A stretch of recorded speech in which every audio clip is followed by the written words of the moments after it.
আমার কথা কি শুনতে পাচ্ছেন আপনারা? এখন শুনতে পাচ্ছেন?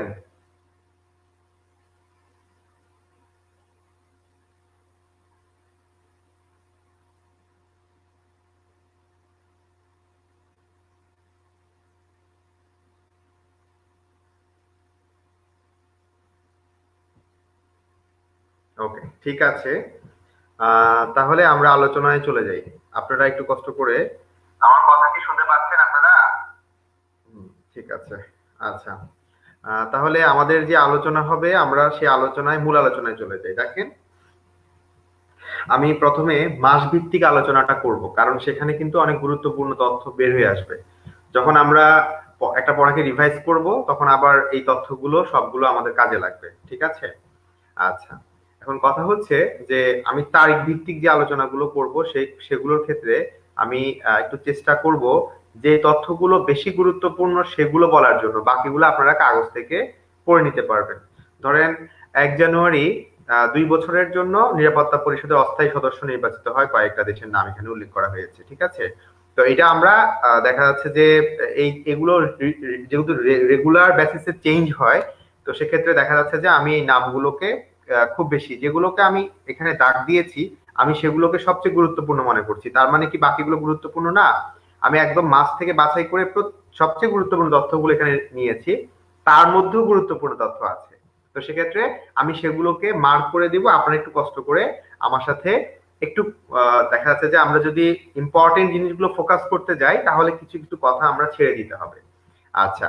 অস্থায়ী সদস্য হিসেবে দায়িত্ব গ্রহণ করে 2 বছরের জন্য কোনটা কোনটা? Niger, Tunisia, Saint Vincent and Grenadines, তারপরে হচ্ছে ভিয়েতনাম, এস্তোনিয়া। আচ্ছা, আমরা তো কাসেম সোলাইমানির নাম জানি। যদি এই বছর গত বছর বিসিএসটা হতো, তাহলে কাসেম সুলাইমানি পরীক্ষার জন্য ইম্পর্টেন্ট ছিল। এইটা এখন ধামাচাপা পড়ে গেছে। অতএব এটা পরীক্ষায় আসার মতো না যে ইরাকের বাগদাদে তিনি মূলত ছিলেন ইরানের দ্বিতীয় ক্ষমতাধর ব্যক্তি। মেজর জেনারেল কাসেম সোলাইমানি তিনি ইরাকে বাগদাদে বা ইরাকে যখন তিনি গেছেন, সেখানে বাগদাদে আন্তর্জাতিক বিমানবন্দরে তাকে তিনি সহ 10 জনকে আমেরিকা ড্রোন হামলা করে মেরে ফেলে। তো এটা তখনকার সময়ের জন্য গুরুত্বপূর্ণ, এটা এখন কোনো গুরুত্ব বহন করে না। আচ্ছা, এখানে একটা তথ্য যেমন দেখা যাচ্ছে যে বাংলাদেশ এয়ারলাইন্সে বর্তমানে এই যে তারিখগুলো মোটেও গুরুত্বপূর্ণ না। যেখানে তারিখ গুরুত্বপূর্ণ সেটা আমি এই পাশে মার্ক করব। ঠিক আছে? আচ্ছা, যেমন বাংলাদেশ এয়ারলাইন্স তাদের 19টা বিমান আছে।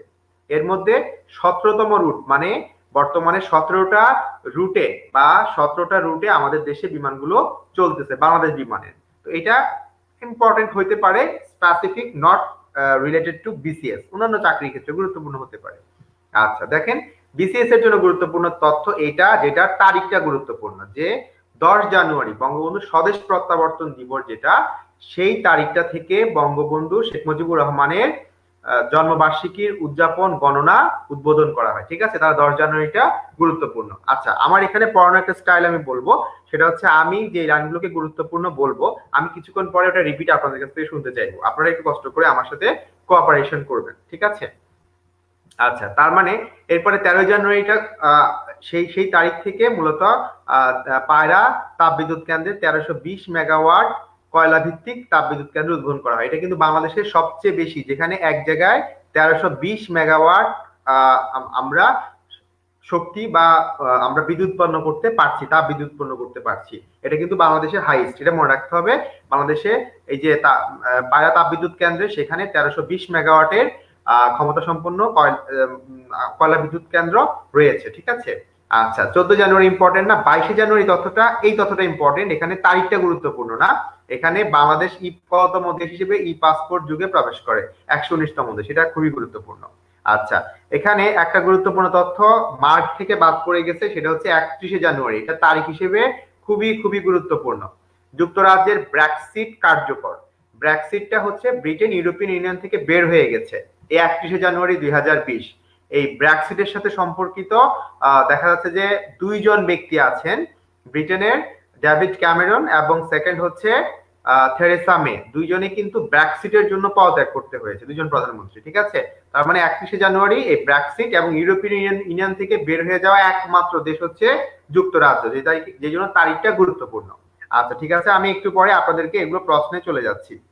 আপনারা আমাকে কমেন্ট বক্সে জানান যে বাংলাদেশ কততম দেশ হিসেবে ই পাসপোর্ট যুগে প্রবেশ করে। দ্রুত কমেন্ট বক্সে জানান বাংলাদেশ কততম দেশ হিসেবে ই পাসপোর্ট যুগে প্রবেশ করে। First question. Question number 2, comment বক্সে সবাই লিখেন, এগুলো মুখস্থ হয়ে যাবে তাহলে। তারপরে সেকেন্ড কোশ্চেন, সেটা হচ্ছে বাংলাদেশ মুজিব বর্ষের ক্ষণ গণনা শুরু হয় কত তারিখ থেকে? মুজিব বর্ষের ক্ষণ গণনা শুরু হয় কত তারিখ থেকে? Second question. থার্ড কোশ্চেন, সেটা হচ্ছে যুক্তরাজ্যে ব্রেক্সিট কবে কার্যকর করা হয়? ঠিক আছে, এই তিনটা কোশ্চেনের উত্তর আনসার করেন, আমি এর মধ্যে ফেব্রুয়ারি 2020-এ চলে যাই। আচ্ছা দেখেন, কমনওয়েলথে একবার নিজেদের কমনওয়েলথ থেকে পদত্যাগ করেছে, করে 40 মাস পরে আবার কমনওয়েলথে যোগদান করেছে মালদ্বীপ। বাংলাদেশ যেহেতু কমনওয়েলথের সদস্য, সেই ক্ষেত্রে আমাদেরকে এটা জানা গুরুত্বপূর্ণ। বাংলাদেশ যে ইন্টারন্যাশনাল অর্গানাইজেশনের বা যে আঞ্চলিক জোটের সাথে সম্পর্কিত, সেগুলোর সাথে যে তথ্যগুলো, সেগুলো আমাদের পরীক্ষার জন্য খুবই গুরুত্বপূর্ণ। তার মানে মালদ্বীপ কমনওয়েলথে আবার পুনরায় ফিরে এসেছে। বর্তমানে কমনওয়েলথভুক্ত দেশের সংখ্যা কয়টা? 54টা। ঠিক আছে, এখানে দুইটা তথ্য চলে এসেছে। আচ্ছা, আপনারা কমেন্ট বক্সে কি লিখছেন? বাংলাদেশ কততম দেশ হিসেবে ই পাসপোর্ট যুগে প্রবেশ করেছে? Very good. 31শে জানুয়ারি। ঠিক আছে, তিনটা প্রশ্ন করেছি, তিনটার উত্তরই আমার লাগবে। এগুলো মুখস্থ হয়ে যাবে, এখন পড়তে পড়তে মুখস্থ হয়ে যাবে। আচ্ছা, এবার খেয়াল করেন, আমরা এবার চলে যাব হচ্ছে আমাদের নেক্সট প্রশ্ন। সেটা হচ্ছে এখানে তারিখটা কোনো গুরুত্ব বহন করে না। কমনওয়েলথের সর্বশেষ সদস্য কোনটি, অথবা কোন দেশটি কমনওয়েলথ ত্যাগ করে পুনরায় কমনওয়েলথে ফিরে আসে? সেটা হচ্ছে মালদ্বীপ। বর্তমানে কমনওয়েলথের সদস্য দেশ কয়টি? 54টি। এই দুইটা প্রশ্নই গুরুত্বপূর্ণ, এখানে তারিখ কোনো গুরুত্ব বহন করে না। যারা ব্যাংকে পরীক্ষা দিবে, সেক্ষেত্রে ব্যাংকের আমানতে সুদের হার 6%, তাদের জন্য এই তথ্যটা গুরুত্বপূর্ণ।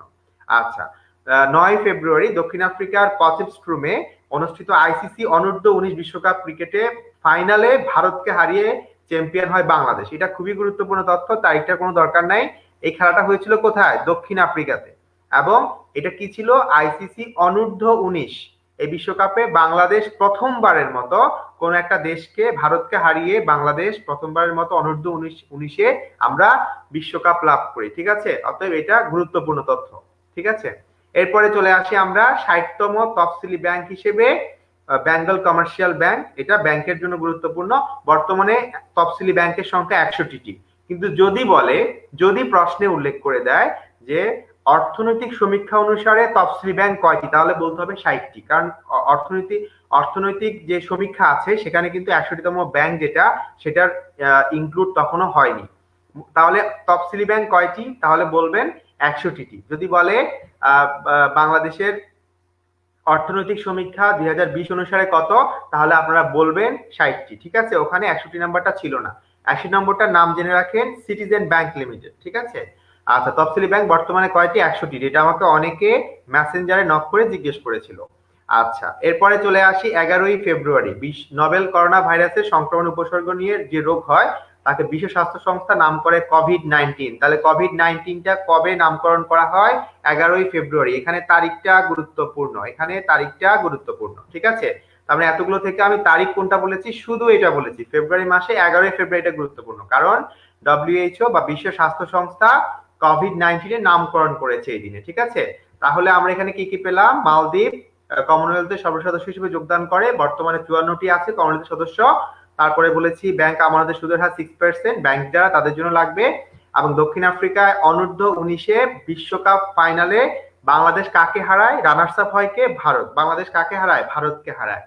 আর বলেছিলাম 60তম তফসিলি ব্যাংক বেঙ্গল কমার্শিয়াল, আর 61তম হচ্ছে সিটিজেন ব্যাংক লিমিটেড। যদি প্রশ্ন করে তফসিলি ব্যাংকের, বাংলাদেশের বর্তমানে তফসিলি ব্যাংকের সংখ্যা কত, বলবেন 100টি। 11ই ফেব্রুয়ারি নোবেল করোনা ভাইরাসের উপসর্গে যে সংক্রমণ উপসর্গ নিয়ে যে রোগ হয়, তাকে নাম দিয়েছে বিশ্ব স্বাস্থ্য সংস্থা কি? কোভিড-19। ঠিক আছে, আমি এখনই এটা বন্ধ করে দিচ্ছি, আপনারা আমাকে উত্তর করেন কমনওয়েলথের সর্বশেষ সদস্য দেশ কোনটি? এটি কততম সদস্য? First question. সেকেন্ড কোশ্চেন, বাংলাদেশে বর্তমানে তফসিলি ব্যাংকের সংখ্যা কত? Second question. থার্ড কোশ্চেন উত্তর দিবেন যে কোভিড-19 নামকরণটি কত তারিখে করা হয়, বা বিশ্ব স্বাস্থ্য সংস্থা কত তারিখে কোভিড-19 নামকরণ করে? এই তিনটা কোশ্চেনের উত্তর আপনারা কমেন্ট বক্সে দিতে থাকেন, আমি এর মধ্যে মার্চটা শুরু করে দিই। প্রত্যেকে পার্টিসিপেট করেন। প্রত্যেকেই পার্টিসিপেট করেন, এতে জিনিসটা মুখস্থ হয়ে যাবে, আর বারবার পড়তে হবে না। আচ্ছা, তারপরে আমরা সার্কের বর্তমান সার্কের মহাসচিবের নাম জানবো। তিনি হচ্ছেন শ্রীলঙ্কার এসালা ওয়েরাকুন। ঠিক আছে, এসেলা ওয়েরাকুন, এসেলা ওয়েরাকুন। তারিখ তারিখ এখানে গুরুত্বপূর্ণ না। ঠিক আছে, এখানে হচ্ছে সার্কের বর্তমান মহাসচিব কে, শ্রীলঙ্কার এসেলা ওয়েরাকুন। ঠিক আছে, এরপরে চলে আসি আমরা 10 মার্চ। এটা তারিখ হিসেবে গুরুত্বপূর্ণ, মোটামুটি, খুব বেশি না। জয় বাংলাকে জাতীয় স্লোগান ঘোষণা করা হয় কবে? হাইকোর্ট কবে জয় বাংলাকে জাতীয় স্লোগান হিসেবে ঘোষণা করে? 10 মার্চ। ঠিক আছে, এটা আপনারা মনে রাখতে পারেন। 11ই মার্চ হচ্ছে করোনা ভাইরাসের সংক্রমণকে বিশ্ব স্বাস্থ্য সংস্থা মহামারী ঘোষণা করে। ঠিক আছে, তাহলে প্রথমে নাম কোভিড-19 নামকরণ করেছে 11ই ফেব্রুয়ারি। আপনারা অলরেডি অনেকে হয়তো উত্তর করে দিয়েছেন। আর 11ই মার্চ হচ্ছে এটাকে প্যান্ডেমিক ঘোষণা করেছে, এটাকে মহামারী, বৈশ্বিক মহামারী যেটাকে বলে প্যান্ডেমিক। প্যান্ডেমিক ঘোষণা করেছে কোন কোন সংস্থা? বিশ্ব স্বাস্থ্য সংস্থা, একই সংস্থায়। কবে? 11ই মার্চ। তার মানে প্যান্ডেমিক ঘোষণা করেছে 11ই মার্চ, আর 11ই ফেব্রুয়ারি হচ্ছে কোভিড-19 নামকরণ করেছে। ঠিক আছে, তাহলে এখানে তারিখটা গুরুত্বপূর্ণ। এরপরে তারিখটাও গুরুত্বপূর্ণ, মার্চ মাসের 3টা তারিখে গুরুত্বপূর্ণ। ঠিক আছে, এইটা ফার্স্টটাতে তারিখ গুরুত্বপূর্ণ না, শুধু ইনফরমেশনটা গুরুত্বপূর্ণ। প্রথমবারের মতো 200 টাকার নোট বাজারে আসে কবে? 18ই মার্চ। এটা নিয়ে একটু কনফিউশন আছে, আমি একটু ক্লিয়ার করি। সেটা হচ্ছে 17ই মার্চ 200 টাকার নোট উদ্বোধন করা হয়, উদ্বোধন করা হয়, কিন্তু মার্কেটে আসে নাই, বাজারে ছাড়া হয় 18ই মার্চ। তার মানে এটি হচ্ছে বর্তমানে বাংলাদেশে মোট নোটের সংখ্যা, মোট নোটের সংখ্যা 10টা, মোট নোটের সংখ্যা 10টা, মোট নোটের সংখ্যা 10টা। এর মধ্যে 3টা হচ্ছে সরকারি নোট আর 7টা হচ্ছে ব্যাংক নোট। ঠিক আছে, তাহলে এই 200 টাকার নোট হচ্ছে ব্যাংক নোট। 3টা সরকারি নোট কি কি? 1 টাকা, 2 টাকা, 5 টাকার নোট। আর বাকি 7টা হচ্ছে কি? বাকি 7টা হচ্ছে ব্যাংক নোট। ঠিক আছে, ব্যাংক নোটে স্বাক্ষর থাকে কার? ব্যাংক নোটে স্বাক্ষর থাকে হচ্ছে গভর্নরের, আর সরকারি নোটে স্বাক্ষর থাকে হচ্ছে অর্থ সচিবের। ঠিক আছে, এটা আপনারা জানতে হবে। সরকারি তার মানে সরকারি নোটকে অর্থ সচিব, আর ব্যাংক তাহলে ব্যাংকের গভর্নর। ঠিক আছে, তাহলে বর্তমানে নোটের সংখ্যা কত? 10টা। এর মধ্যে যদি বলে সপ্তম ব্যাংক নোটটি কত কত মূল্যের, বলবেন 200 টাকা। অথবা সপ্তম ব্যাংক নোট যেটি বা 200 টাকার ব্যাংক নোট যেটি, এটি কবে বাজারে ছাড়া হয়? 18ই মার্চ। এই তারিখটা গুরুত্বপূর্ণ। ঠিক আছে, তাহলে আমরা এখানে যা যা শিখলাম, একটা হচ্ছে শ্রীলঙ্কার একজন ব্যক্তি এসেলা ওয়েরাকুন, তিনি হচ্ছেন 14তম সার্কের 14তম মহাসচিবের দায়িত্ব গ্রহণ করেন। পরীক্ষায় আসবে শ্রীলঙ্কার অথবা সার্কের বর্তমান মহাসচিব কততম? 14তম। ঠিক আছে, তিনি কবে দায়িত্ব গ্রহণ, তিনি তার নাম কি? সার্কের বর্তমান মহাসচিবের নাম কি? শ্রীলঙ্কার এসেলা ওয়েরাকুন। এরপরে চলে আসি 10 মার্চ, এটিকে জাতীয় স্লোগান, জয় বাংলাকে জাতীয় স্লোগান হিসেবে ঘোষণা দিয়েছে হাইকোর্ট। 11ই মার্চ বৈশ্বিক মহামারী হিসেবে করোনা ভাইরাসকে বিশ্ব স্বাস্থ্য সংস্থা ঘোষণা দিয়েছে 11ই মার্চ। 18ই মার্চ হচ্ছে 200 টাকার নোট বাজারে আসে। বর্তমানে সরকারি নোটের সংখ্যা কয়টা? বর্তমানে টোটাল 10টা নোট আছে, এর মধ্যে 3টা হচ্ছে সরকারি নোট আর 7টা হচ্ছে ব্যাংক নোট। 7টা হচ্ছে ব্যাংক নোট, ব্যাংক নোট 7টি। তার মানে ব্যাংক নোটের মধ্যে অন্তর্ভুক্ত হচ্ছে, 7টির মধ্যে অন্তর্ভুক্ত হচ্ছে 200 টাকার নোটটা। ওটাতে স্বাক্ষর করে হচ্ছে গভর্নর, আর সরকারি নোটে স্বাক্ষর করে অর্থ সচিব। ঠিক আছে, তাহলে এই তথ্যগুলো আমি আপনাদেরকে এখনই জিজ্ঞেস করছি, আমি দেখতে চাচ্ছি আপনারা মনে রাখতে পারছেন কিনা। ক্লাসগুলো দেখেন, আমি এপ্রিল মেকে খুবই দেখা যাচ্ছে যে ফেলে ফেলে যাচ্ছি, এগুলো আপনারা পড়ে নিতে পারবেন, বাট এগুলো গুরুত্বপূর্ণ আমি কম মনে করছি। ঠিক আছে, আচ্ছা, এরপরে আমি এখন আপনাদেরকে জিজ্ঞেস করি যে মার্চ মাস থেকে যে কোভিড-19 কে বৈশ্বিক মহামারী ঘোষণা করে বিশ্বব্যাংক কবে, কত তারিখে? বৈশ্বিক মহামারী হিসেবে কোভিড-19 কে কবে ঘোষণা করা হয়? First question. সেকেন্ড কোশ্চেন, বাংলাদেশে বর্তমানে ব্যাংক নোটের সংখ্যা কত? Second question. থার্ড কোশ্চেন, বর্তমানে 200 টাকার যে নোটটি বাজারে চালু আছে, এটি কবে কবে বাজারে ছাড়া হয়? অথবা সর্বশেষ ব্যাংক নোটটি কবে বাজারে ছাড়া হয়? ফার্স্ট কোশ্চেন, বিশ্ব স্বাস্থ্য সংস্থা কবে কোভিড-19 কে বৈশ্বিক মহামারী ঘোষণা করে? First question. সেকেন্ড কোশ্চেন হচ্ছে যে ব্যাংক নোটের সংখ্যা কত, থার্ড কোশ্চেন সর্বশেষ ব্যাংক নোটটি কবে বাজারে ছাড়া হয়। আপনারা কমেন্ট বক্সে উত্তর করতে থাকেন, আমি জুনে চলে যাই। ঠিক আছে, ভেরি গুড, এই তো সবাই পার্টিসিপেট করে, দেখবেন মুখস্থ হয়ে গেছে পড়াগুলো। আচ্ছা, এরপরে আমি কিছু মাঝখানে বাদ দিয়ে গেছি, এগুলো কি বাদ দিব না একটু বলে যাব? আপনারা চাইলে বলে দিতে পারি। ধরেন এই যে 4 এপ্রিল যুক্তরাজ্যের বিরোধী দলে আগে ছিল জেরেমি কারভিন, এখন হচ্ছে স্টারম্যান। এটা এত ইম্পর্টেন্ট না, এটা আপনি একটু গুরুত্ব দিয়ে দেখতে পারেন যে এই যে ক্যাপ্টেন আব্দুল মাজেদকে ভারত থেকে ধরে আনি এবং ফাঁসি কার্যকর করে, মৃত্যুদণ্ড কার্যকর করে 12 এপ্রিল। ঠিক আছে, বঙ্গবন্ধু হত্যার সাথে সম্পর্কিত খুনি যারা ছিল তাদেরকে। এরপরে চলে আসি আমরা মে মাসে হচ্ছে আমফান নামে একটা প্রলয়ঙ্কারী ঝড় হয়েছে। এই ঝড়টি কোন দেশ নামকরণ করেছে, এটা গুরুত্বপূর্ণ, থাইল্যান্ড। ঠিক আছে, আমপানের নামকরণ করেছে কে, থাইল্যান্ড। আরেকটা নামকরণ বলি, নিসর্গ, মনে রাখেন নিসর্গ, নিসর্গর নামকরণ করেছে বাংলাদেশ। আমফানের সাথে একই রকম ভাবে বলে ফেলি যে আমফান 20 মে আঘাত হানে বাংলাদেশে। মনে আছে করোনার ভিতরে একটা আমাদের এখানে প্রলয়ঙ্কারী ঘূর্ণিঝড় হওয়ার কথা ছিল, সেটা হচ্ছে আমফান। থাইল্যান্ড নামকরণ করেছে আমফানের, আর নিসর্গ নামকরণ করেছে কে, বাংলাদেশ। ওকে, এরপরে চলে আসি আমরা 25 মে, মনে আছে কিনা যে যুক্তরাষ্ট্রের শ্বেতাঙ্গ পুলিশ যে তিনি কৃষ্ণাঙ্গ একটা যুবক জর্জ ফ্লয়েডকে পা দিয়ে চেপে মেরে ফেলছে, এটা নিয়ে পুরো আমেরিকাতে একটা আন্দোলন হয়েছে, এটাকে বলা হয় black lives matter. Black lives matter, এটা গুরুত্বপূর্ণ। কারে মারছে এটা গুরুত্বপূর্ণ না, এটা হচ্ছে ব্ল্যাক লাইভস ম্যাটার, এটা হচ্ছে মূলত বর্ণবাদ বিরোধী একটা আন্দোলন। 2013 সাল থেকে এই আন্দোলনের সূত্রপাত হয়। ঠিক আছে, ব্ল্যাক লাইভস ম্যাটার, এটা খুবই চড়া হয়ে যায়, তখন আমেরিকাতে খুবই চড়া হয়ে যায় যখন এই শ্বেতাঙ্গ ব্যক্তিকে একজন কৃষ্ণাঙ্গ ব্যক্তিকে একজন শ্বেতাঙ্গ পুলিশ মেরে ফেলেছে। ঠিক আছে, এটা নিয়ে প্রচুর ঝামেলা হয়। আচ্ছা, এর পরবর্তীতে আমরা চলে যাই পরবর্তী ঘটনায়। আমি আপনাদেরকে এখন জিজ্ঞেস করি, আপনারা আমাকে বলেন যে আপনারা আমাকে উত্তর করেন যে আমফান কোন দেশ, আমফান শব্দটির উৎপত্তি কোন দেশ থেকে? First question. সেকেন্ড কোশ্চেন, নিসর্গ শব্দটির উৎপত্তি কোন দেশ থেকে? থার্ড কোশ্চেন হচ্ছে যে কৃষ্ণাঙ্গ যুক্তরাষ্ট্র ব্ল্যাক লাইভস ম্যাটার এটি কি ধরনের প্রতিষ্ঠান? ব্ল্যাক লাইভস ম্যাটার এটি কি ধরনের প্রতিষ্ঠান? জর্জ ফ্লয়েডের নাম পরীক্ষা আসবে না, এটা আসার মতো প্রশ্ন না। ব্ল্যাক লাইভস ম্যাটার খুবই ইম্পর্টেন্ট প্রশ্ন, এটা পরীক্ষা আসার মতো। ঠিক আছে, আচ্ছা, জুন মাসে আমরা দেখা যাচ্ছে যে 3 জুন এখানে ব্যাংকের জন্য সোনালী সেবা নামে একটা মোবাইল অ্যাপ চালু করে সোনালী ব্যাংক। আর ভিয়েতনাম যেহেতু আমাদের সাথে পোশাক শিল্পে আমাদের সাথে তাদের প্রতিদ্বন্দ্বিতা আছে, সেহেতু এটা গুরুত্বপূর্ণ। ভিয়েতনামের সাথে ইউরোপিয়ান ইউনিয়ন একটি চুক্তি করেছে ইবিএফটিএ। ঠিক আছে, এগুলো এত গুরুত্বপূর্ণ না, মোটামুটি আর কি। 17 জুন এইখানে এটা গুরুত্বপূর্ণ বলতে পারেন যে 75তম অধিবেশনে জাতিসংঘে প্রত্যেকটা সাধারণ অধিবেশনে একজন প্রেসিডেন্ট নির্বাচিত হয়।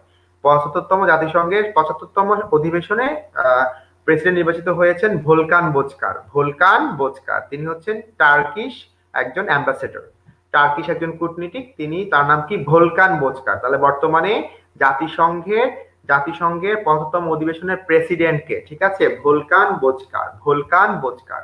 আচ্ছা, ঠিক আছে, তাহলে আমরা এতটুকু পর্যন্ত যাই। আপনারা আমাকে বলেন জাতিসংঘের 75তম অধিবেশনের প্রেসিডেন্ট কে নির্বাচিত হন? নামটা বলেন, মুখস্থ হয়ে যাবে, একবার আমার সাথে রিপিট করেন, মুখস্থ হয়ে যাবে। ঠিক আছে, আপনারা আমাকে বলেন যে বর্তমানে জাতিসংঘের 75তম অধিবেশনের প্রেসিডেন্ট কে নির্বাচিত হন? ঠিক আছে, আপনারা আমাকে একটু বলেন। জুলাই 2020 দেখেন, 2 জুলাই আমরা দেখতে পাচ্ছি যে বিশ্বের 11তম দেশ হিসেবে বাংলাদেশ প্রথমবারের মতো করোনা ভাইরাসের ভ্যাকসিন আবিষ্কারের ঘোষণা করে। কোন প্রতিষ্ঠান? বাংলাদেশের globe company, globe biotech limited. তাহলে বাংলাদেশ কততম দেশ হিসেবে করোনা ভাইরাসের ভ্যাকসিন আবিষ্কার করে? 11তম দেশ হিসেবে। ঠিক আছে, তারিখটা খুবই গুরুত্বপূর্ণ না, এটা কোনো কাজে লাগবে না, কততম দেশ হিসেবে এটা গুরুত্বপূর্ণ এখানে। তারপরে চলে আসি যে রাশিয়ার প্রেসিডেন্ট আমরা তো চিনি, ভ্লাদিমির পুতিন তিনি 2036 সাল পর্যন্ত তার ক্ষমতা পাকাপোক্ত করেছে। সংবিধান পরিবর্তনের মাধ্যমে 2036 সাল পর্যন্ত তার ক্ষমতা পাকাপোক্ত করেছে। এরপরে আরো কিছু এখানে অনেকগুলো প্রশ্ন এখানে এসে যায়, আমি এগুলো একটু জাস্ট বলে দিচ্ছি। দেখেন যে এখানে 17ই জুলাই বিশ্ব স্বাস্থ্য সংস্থা ত্যাগের জন্য মহাসচিবকে খবর পাঠিয়েছে যুক্তরাষ্ট্র, এত ইম্পর্টেন্ট না। তারপরে হচ্ছে আমরা দেখতে পাচ্ছি এখানে আরো কিছু প্রশ্ন, এগুলো এত গুরুত্বপূর্ণ না, এগুলো আমরা একটু পরে আবার রিপিট পাবো। ঠিক আছে, তার মানে আমি এখন এখানে যা আলোচনা করলাম সেখান থেকে আপনাদেরকে বলি, বাংলাদেশ, আপনারা উত্তর করেন, বাংলাদেশ কততম দেশ হিসেবে করোনা ভাইরাস ভ্যাকসিন আবিষ্কারের, করোনা ভাইরাস ভ্যাকসিনের কততম দেশ হিসেবে স্বীকৃতি লাভ করে? ঠিক আছে, এটা আপনারা আমাকে উত্তর করেন। আর বাকিগুলো আসলে এত গুরুত্বপূর্ণ, আমি যেগুলো মোস্ট মোস্ট ইম্পর্টেন্ট আমি সেগুলো আপনাদের সাথে কথা বলবো। ঠিক আছে, এরপরে অগাস্টে দেখেন 20 তারিখে, বাকিগুলো আপনারা পড়ে নেবেন, আমি কিন্তু অনেক কম দিচ্ছি, অনেক কম দিয়েছি এখানে। তারপরে দেখেন বিশ্বের প্রথম দেশ হিসেবে করোনা ভাইরাসের বিরুদ্ধে কার্যকর ভ্যাকসিনের নাম ঘোষণা দেয় হচ্ছে রাশিয়া। ঠিক আছে, স্পুতনিক ভি, নাম হচ্ছে স্পুতনিক ভি, তারা যে ভ্যাকসিন আবিষ্কার করে তার নাম হচ্ছে স্পুতনিক ভি বা স্পুতনিক 5ও বলতে পারেন। ওকে, তারপরে হচ্ছে তার মানে হচ্ছে বিশ্বের প্রথম দেশ হিসেবে করোনা ভাইরাসের বিরুদ্ধে কার্যকর ভ্যাকসিনের ঘোষণা দেয় কে? প্রথম রাশিয়া, নাম হচ্ছে স্পুতনিক 5। ঠিক আছে, আপনারা তাহলে এগুলো এতটুকু, বাকি যেগুলো আছে এগুলো একটু দেখবেন, আমি জাস্ট ইম্পর্টেন্টটা বলে দিই। তারপরে চলে আসি আমরা সেপ্টেম্বর 2020, সেখানেও খুব একটা গুরুত্বপূর্ণ না, জাস্ট এখানে 7 সেপ্টেম্বরের ঘটনা আছে যে প্রথম হাইপারসোনিক বিমান উদ্বোধন করে হচ্ছে ভারত। তারপরে হচ্ছে তালেবানের সাথে 12 সেপ্টেম্বর প্রথমবারের মতো বৈঠক করে, এটা এত গুরুত্বপূর্ণ না এগুলো। তারপরে চলে আসি আমরা অক্টোবরে। অক্টোবরে দুইটা গুরুত্বপূর্ণ তথ্য আছে, খুবই গুরুত্বপূর্ণ তথ্য আছে। দেখেন, প্রথম অক্টোবরে যে নিচের পরীক্ষায় আসবে এভাবে করে, নিচের কোন প্রতিষ্ঠানটি 2020 সালে তাদের সুবর্ণ জয়ন্তী পালন করে? বাংলাদেশ ধান গবেষণা institute, BRRI, Bangladesh rice research institute, এটি সুবর্ণ জয়ন্তী পালন করে। এটাও খুবই গুরুত্বপূর্ণ প্রশ্ন যে আমরা তো জানি যে জাতিসংঘ প্রতিষ্ঠিত হয় 24শে অক্টোবর, তাহলে 24শে অক্টোবর অধিবেশনটা বসে কিন্তু এখন না, অধিবেশন বসেছে ওই 75তম অধিবেশন একটু আগে পড়ে এসেছি। এখন দেখেন যে 24শে অক্টোবর এটা হচ্ছে জাতিসংঘ দিবস বলা হয়, জাতিসংঘ প্রতিষ্ঠিত হয়েছিল 1945 সালে 24শে অক্টোবর, তাহলে জাতিসংঘের কত বছর হলো? 75 বছর। ঠিক আছে, তার মানে জাতিসংঘের নিম্নের কোন প্রতিষ্ঠানটি তাদের 75 বছর পূর্তি উদযাপন করে? জাতিসংঘ। ঠিক আছে, তার মানে এখানে আমরা দুইটা প্রশ্ন পেলাম, খুবই খুবই গুরুত্বপূর্ণ। কোন মাসে? অক্টোবর মাসে। আমি আপনাদেরকে কোশ্চেন করছি, আপনারা উত্তর করেন। কোন প্রতিষ্ঠানটি 2020 সালে কোন প্রতিষ্ঠানটি তাদের সুবর্ণ জয়ন্তী পালন করে? First question. সেকেন্ড কোশ্চেন, আপনারা আমাকে উত্তর করেন যে কোন প্রতিষ্ঠানটি 2020 সালে তাদের 75 বছর পূর্তি উদযাপন করে? এই দুটো কোশ্চেন উত্তর আপনারা আমাকে কমেন্ট বক্সে জানান। এগুলো কিন্তু এখনই মুখস্থ হয়ে যাবে, একদম ক্লিয়ার হয়ে যাবে। ওকে, এরপরে চলে যাই আমরা নভেম্বর 2020। দেখেন, এটা কিন্তু তারিখটা গুরুত্বপূর্ণ, এখানে তারিখটা গুরুত্বপূর্ণ, সেটা হচ্ছে 4 নভেম্বর 2020। বিশ্বের প্রথম দেশ হিসেবে যুক্তরাষ্ট্র 2015 সালের প্যারিস জলবায়ু চুক্তি থেকে সরে দাঁড়ানোর ঘোষণায় 3 বছর পর আনুষ্ঠানিকভাবে তা কার্যকর হয়। তার মানে 2020 সালে তারা ঘোষণা করেছে যে 4 নভেম্বর 2020 যুক্তরাষ্ট্র প্যারিস জলবায়ু চুক্তি থেকে বের হয়ে যায়। এটা খুবই গুরুত্বপূর্ণ প্রশ্ন, আপনারা যদি জেনারেল বিসিএস দেন তাদের জন্য গুরুত্বপূর্ণ, তাদের জন্য বেশি গুরুত্বপূর্ণ, কারণ ভূগোল অংশের জন্য এটা গুরুত্বপূর্ণ তথ্য। আমেরিকা লিডিং পজিশন যে কোনো কিছুর, তারা যদি কেউ কোথাও থেকে বের হয়ে যায় তাহলে সেক্ষেত্রে এটা গুরুত্বপূর্ণ তথ্য, কারণ তারা কিন্তু মেন ফান্ড রাইজার অথবা ফান্ড কালেক্টর, তাদের কাছ থেকে সবচেয়ে বেশি ফান্ড, এই যে ট্রাম্প ছিল ক্ষমতায়, সে এই কাজটা করেছে। সে প্যারিস জলবায়ু চুক্তি থেকে দেখলো যে এখানে বসে থাকলে নিজের দেশে টাকা দিতে হয়, এই কারণে সে ব্যবসায়ী মানুষ, তো সে টাকা দিতে চাচ্ছে না, এই জন্য সে প্যারিস জলবায়ু চুক্তি থেকে বের হয়ে আসে। 4 নভেম্বর 2020, 4 নভেম্বর 2020 বিশ্বের একমাত্র দেশ হিসেবে, প্রথম দেশ হিসেবে প্যারিস জলবায়ু চুক্তি থেকে বের হয়ে আসে কে? যুক্তরাষ্ট্র। আচ্ছা, এরপরে আমরা তো এখন 6G যুগে প্রবেশ করতে চলেছি। দেখেন, বিশ্বের বৃহত্তম উপগ্রহ 6G উপগ্রহ উৎক্ষেপণ করে কে? চীন। 6G উপগ্রহ পরীক্ষামূলকভাবে 6G উপগ্রহ উৎক্ষেপণ করেছে কে? চীন। আচ্ছা, বিমান বাংলাদেশ এয়ারলাইন্সের সম্প্রতি একটি উড়োজাহাজ যুক্ত হয়েছে, নাম হচ্ছে ধ্রুবতারা, তারিখ গুরুত্বপূর্ণ না এখানে। ঠিক আছে, এখানে মাত্র 4 নভেম্বর তারিখটা গুরুত্বপূর্ণ। ঠিক আছে, আপনারা আমাকে বলেন যে কোন তারিখে প্যারিস জলবায়ু চুক্তি থেকে যুক্তরাষ্ট্র বের হয়ে আসে? ঠিক আছে, এই প্রশ্নটার উত্তর আপনারা আমাকে করেন। আচ্ছা, আমি আপনাদেরকে এখন আলোচনা করব ডিসেম্বর 2020। ডিসেম্বর 2020, দেখেন ডিসেম্বর 2020 এর আমি ফার্স্ট তথ্য, সেটা হচ্ছে নাগার্নো কারাবাখ নামে। এটা মনে রাখতে হবে, এটা একটা ছিটমহল। টোটাল এখানে 4400 কিলোমিটার দৈর্ঘ্যের একটি ছিটমহল, অনেক বড় ছিটমহল। এই ছিটমহল নিয়ে 3 দশক ধরে দেখা যাচ্ছে যে আর্মেনিয়া এবং আজারবাইজানের মধ্যে ঝামেলা চলতেছিল। মূলত আজারবাইজানের মানুষজন হচ্ছে শিয়া মুসলমান, ঠিক আছে। আর আর্মেনিয়ার যারা, তারা হচ্ছে মূলত ক্রিশ্চিয়ান, তারা হচ্ছে ক্যাথলিক ক্রিশ্চিয়ান। তো দেখা যাচ্ছে যে তাদেরকে রাশিয়া, একটা সময় এটা রাশিয়ার 1991 সালে, যতক্ষণ পর্যন্ত সোভিয়েত ইউনিয়ন ছিল, সোভিয়েত ইউনিয়ন যখন স্বাধীনতা দেওয়ার পরে আর্মেনিয়ার নিয়ন্ত্রণে ছিল নাগার্নো কারাবাখ এই ছিটমহলটি। পরবর্তীতে আজারবাইজান, যদিও জাতিসংঘ আজারবাইজানের জন্য রায় দিয়েছে, তারপরেও কি করেছে, আর্মেনিয়া জোরপূর্বক নাগার্নো কারাবাখ দখল করেছিল। তারা আজারবাইজানকে তাদের এই ছিটমহলটি বুঝিয়ে দিতে বাধ্য হয়েছে, ঠিক আছে। তার মানে পরীক্ষা আসার মতো প্রশ্ন হচ্ছে, নাগার্নো কারাবাখ ছিটমহলটি কোন দুটি দেশের মধ্যে অবস্থিত? Armenia, Azerbaijan. গুরুত্বপূর্ণ প্রশ্ন। এরপরে চলে আসি 6 ডিসেম্বর। এখানে তারিখটা গুরুত্বপূর্ণ, এই জায়গায় তারিখটা গুরুত্বপূর্ণ। সেটা হচ্ছে বাংলাদেশ ভুটানের মধ্যে দ্বিপাক্ষিক অগ্রাধিকারমূলক, যেটাকে বলে প্রিফারেন্সিয়াল ট্রেড এগ্রিমেন্ট, পিটিএ চুক্তি স্বাক্ষরিত হয়। কার কার, কোন কোন দেশের মধ্যে? বাংলাদেশ এবং ভুটানের মধ্যে প্রথমবারের মতো বাংলাদেশ প্রথমবারের মতো ভুটানের সাথে দ্বিপাক্ষিক পিটিএ চুক্তি বা প্রিফারেন্সিয়াল ট্রেড এগ্রিমেন্ট চুক্তি স্বাক্ষর করে কবে? 6 ডিসেম্বর। ভুটানের যে বর্তমানে প্রেসিডেন্ট আছেন, প্রধানমন্ত্রী আছেন, তিনি লোটে স্যারিং, তিনি কিন্তু বাংলাদেশের ময়মনসিংহ মেডিকেল থেকে পাশ করেছেন। ওকে, এরপরে আমরা চলে যাব যে আমি আপনাদেরকে কোশ্চেন করছি, আপনারা উত্তর করেন যে নাগার্নো কারাবাখ এই ছিটমহলটি কোন দুটি দেশের মধ্যে অবস্থিত? First question. সেকেন্ড কোশ্চেন হচ্ছে, বাংলাদেশ সম্প্রতি কোন দেশের সাথে দ্বিপাক্ষিক বাণিজ্য চুক্তি স্বাক্ষর করে? আচ্ছা, এরপরে আপনারা আমাকে উত্তর করেন কমেন্ট বক্সে, আমি নেক্সট আলোচনায় চলে যাই। আচ্ছা, আপনাদের কাছে কি খুব কঠিন লাগছে? আলোচনাগুলো কি খুব কঠিন লাগছে? একটু কমেন্ট বক্সে জানান, এটা একটু জানান। আর এই যে আপনারা প্রত্যেকটা কথা ইম্পর্টেন্ট গুলো রিপিট করেন, ঠিক আছে? আমি ইম্পর্টেন্ট গুলো রিপিট করছি, আমি কিন্তু সব বলছিও না, সবচেয়ে গুরুত্বপূর্ণ কথাগুলো বলছি আমি। আচ্ছা, ঠিক আছে। এরপরে চলে আসি আমরা, যদি এই বছর কোন তারিখ পরীক্ষায় আসে তাহলে এই কয়টা থেকে আসবে। যদি বাংলাদেশ সম্পর্কীয় কোন তারিখ পরীক্ষায় আসে তাহলে এই তারিখগুলো পরীক্ষায় আসবে। যেমন বাংলাদেশ জাতীয় বীমা দিবস, এটা ঘোষণা হয়েছে। যেহেতু মুজিব বর্ষ, এগুলো কিন্তু মুজিব বর্ষ সম্পর্কিত প্রশ্ন।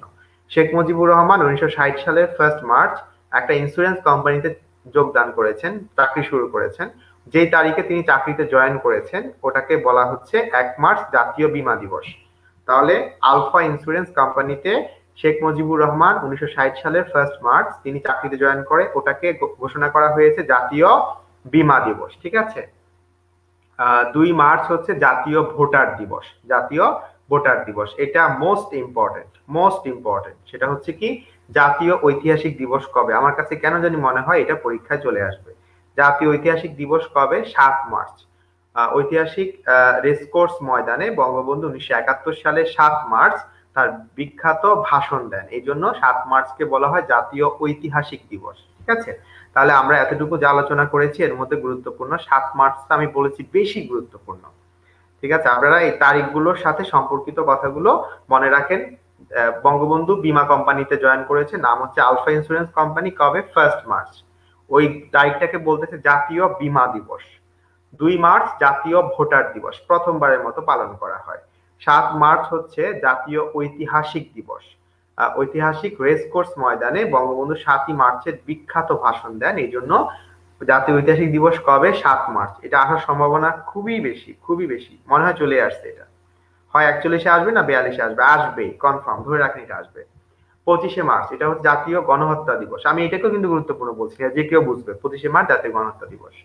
30শে নভেম্বর জাতীয় আয়কর দিবস। 4 ডিসেম্বর জাতীয় বস্ত্র দিবস। এরপরে চলে আসি 10 ডিসেম্বর জাতীয় ভ্যাট দিবস। 12ই ডিসেম্বর ডিজিটাল বাংলাদেশ দিবস, এটা আমার কাছে গুরুত্বপূর্ণ মনে হচ্ছে। ডিজিটাল বাংলাদেশ দিবস 12ই ডিসেম্বর, ডিজিটাল বাংলাদেশ দিবস 12ই ডিসেম্বর, ডিজিটাল বাংলাদেশ দিবস। আচ্ছা, তো ঠিক আছে, আমি তাহলে আপনাদেরকে কোশ্চেন করছি, আপনারা উত্তর করেন। আমি ফার্স্ট কোশ্চেন করব, জাতীয় বীমা দিবস কবে? জাতীয় বীমা দিবস কত তারিখে? First question. সেকেন্ড কোশ্চেন হচ্ছে, বঙ্গবন্ধু কোন বীমা কোম্পানিতে অথবা বঙ্গবন্ধু কোন প্রতিষ্ঠানে, কোন বীমা প্রতিষ্ঠানটিতে চাকরি করতেন? Second question. থার্ড কোশ্চেন, সেটা হচ্ছে যে থার্ড কোশ্চেন হচ্ছে জাতীয় ঐতিহাসিক দিবস কবে? ঠিক আছে, এই তিনটা কোশ্চেনের উত্তর আপনারা কমেন্ট বক্সে আমাকে করেন। জাতীয় ডিজিটাল বাংলাদেশ দিবসও কিন্তু আমি বলেছি গুরুত্বপূর্ণ, আপনারা ওইটার উত্তর করতে থাকেন, আমি আমার নেক্সট আলোচনায় কন্টিনিউ করি। ঠিক আছে, আচ্ছা, তো আমরা এতটুকু পর্যন্ত যতটুকু করেছি আপনারা প্রত্যেকটার উত্তর দেওয়ার চেষ্টা করেন, এগুলো তাহলে মাথায় একদম সেট হয়ে যাবে, বারবার পড়তে হবে না, একই প্রশ্ন বারবার আপনাকে পড়তে হবে না, এগুলো একদম মাথায় ফাইনালি আপনার ভালো করে সেট হয়ে যাবে। এরপরে আমরা চলে যাব করোনা রিলেটেড কিছু প্রশ্ন। আমি করোনা রিলেটেড প্রশ্নের জন্য আমি একটু একটা স্লাইড চেঞ্জ করেছি, যদিও এই স্লাইডটাতে আমরা আগে দেখা যাচ্ছে যে আলোচনা করেছিলাম, তো সেক্ষেত্রে আমি করোনা রিলেটেড এই স্লাইডটা আমি আপনাদেরকে এখন একটু দেখাবো, পাশাপাশি আমি দেখা যাচ্ছে যে ইম্পর্টেন্ট জিনিসগুলো বলে দিব যদি আপনারা এই স্লাইডটা আগে দেখেছেন। তো সেক্ষেত্রে আমরা করোনা ভাইরাস রিলেটেড স্লাইডটা দেখেন। করোনা ভাইরাসের জন্ম কোথায় হয়েছে? এটা চীনের উহান শহর। এটা শুনতে শুনতে শুনতে শুনতে সবার কান পচে গেছে। উহানের হুবেই প্রদেশ চীনের মধ্যাঞ্চলীয় অঞ্চল। ঠিক আছে, এটা আসার সম্ভাবনা নাই, কারণ এটা সবাই জেনে গেছে। আচ্ছা, করোনা শব্দের অর্থ। করোনা শব্দের অর্থ এটা একটু নতুন, এটা অনেকেই জানে না, সেটা হচ্ছে পুষ্প মুকুট। কেন? কারণ করোনা দেখতে কিরকম মনে হয় যেন এরকম মুকুটের উপরে কিরকম কিছু স্পাইক থাকে না, আমরা দেখি না যে মুকুটের কোনো কিছু মুকুট থাকলে এটার উপরে একটু স্পাইক কিছু থাকে না, তো করোনার যে বডিটা এটার প্রোটিন কোটের বাইরে কিছু স্পাইক আছে, এই স্পাইক গুলো সেলের সাথে অ্যাটাচ করতে পারে, এই জন্য দেখতে মুকুটের মতো, এই জন্য এটাকে বলা হয় জ্যোতির্বলয়, পুষ্পমালা, পুষ্প মুকুট। আচ্ছা, এখানে ইম্পর্টেন্ট প্রশ্ন হচ্ছে এটা যে কোভিড-19 করোনা ভাইরাসের কততম প্রজাতি? সপ্তম প্রজাতি, এটা গুরুত্বপূর্ণ, ধরে রাখতে পারেন। করোনা ভাইরাস কি ধরনের ভাইরাস? এটা হচ্ছে আরএনএ ভাইরাস, প্রথম শনাক্ত করা 1960 সালে। তাহলে আমরা এখানে কিছু কিছু গুরুত্বপূর্ণ তথ্য জানলাম। তো ঠিক আছে, আমি আপনাদেরকে কোশ্চেন করছি যে করোনা ভাইরাস যেটা, করোনা ভাইরাস আমি আপনাদেরকে কোশ্চেন করছি, করোনা ভাইরাস এটি এটি এটি এটি তার কততম প্রজাতি? করোনা ভাইরাসটা হচ্ছে কোভিড-19টা করোনা ভাইরাসের কততম প্রজাতি? First question. Second question, corona ভাইরাসের করোনা শব্দের অর্থ কি? করোনা শব্দের অর্থ কি? আপনারা আমাকে কমেন্ট বক্সে জানান। এরপরে দেখেন, বিশ্ব স্বাস্থ্য সংস্থা জরুরি অবস্থা ঘোষণা করে মূলত ছয়টা রোগকে বিশ্ব স্বাস্থ্য সংস্থা জরুরি অবস্থা ঘোষণা করে। এর মধ্যে কি ছিল? Swine flu, Ebola, polio, Zika virus, corona. আচ্ছা, আপনারা অলরেডি এটা একবার দেখেছেন, আমি এইখানেও বলতে পারি, অথবা আমি আমাদের আগের স্লাইডেও যে স্লাইডে আলোচনা করছিলাম আমি সেই স্লাইডে যেতে পারি, তাহলে একবারে একসাথে সবগুলা প্রশ্ন আপনারা পেয়ে যাবেন, অনেকে বুঝতে সুবিধা হবে। এখানে ছবিযুক্ত এই জন্য আমার কাছে মনে হয়েছিল সুবিধাজনক, কিন্তু আসলে আমার কাছে এখন মনে হচ্ছে ছবির চেয়েও আমাদের ওই আমাদের যে স্লাইডটা দেওয়া আছে কাগজটাই সুবিধাজনক। আমরা তাহলে ওখানে চলে যাই। আচ্ছা, দেখেন করোনা ভাইরাসের উৎপত্তি কোথায়? সেটা হচ্ছে চীনের উহান শহরে। আমরা অলরেডি এটা পড়েছি, এগুলো পড়েছি। দেখেন, বিশ্ব স্বাস্থ্য সংস্থা কতটি রোগকে আন্তর্জাতিক জরুরি অবস্থা ঘোষণা করে? 6টা রোগকে। কয়টা? 6টা রোগ। এর মধ্যে কি কি আছে? Swine flu, Ebola, polio, Zika virus, corona. ঠিক আছে, এর মধ্যে ইবোলাকে 2বার দেখা যাচ্ছে যে বিশ্ব স্বাস্থ্য সংস্থা আন্তর্জাতিক জরুরি অবস্থা ঘোষণা করেছে। আর এর মধ্যে তিনটা রোগকে ঘোষণা করা হয়েছে মহামারী, বৈশ্বিক মহামারী। এখন আপনারা আমাকে বলেন যে বিশ্ব স্বাস্থ্য সংস্থা কবে করোনা ভাইরাসকে বৈশ্বিক মহামারী ঘোষণা করে? আপনারা কমেন্ট বক্সে আমাকে জানান, আমি কিন্তু এটা পড়িয়েছি। কোভিড-19 নামকরণ করেন কবে? First question. সেকেন্ড কোশ্চেন হচ্ছে বৈশ্বিক মহামারী ঘোষণা করা হয় কবে? দুইটা প্রশ্নের উত্তর আপনারা আমাকে দেন, কমেন্ট বক্সে আপনারা আমাকে জানান। আচ্ছা, তাহলে বিশ্ব স্বাস্থ্য সংস্থা কতটি রোগকে আন্তর্জাতিক জরুরি অবস্থা ঘোষণা করে? 6টা রোগকে, swine flu, Ebola, polio, Zika, corona. তারপরে চলে আসি যে বৈশ্বিক মহামারী ঘোষণা করা হয় 3টা রোগ, সোয়াইন ফ্লু, স্প্যানিশ ফ্লু আর হচ্ছে করোনা।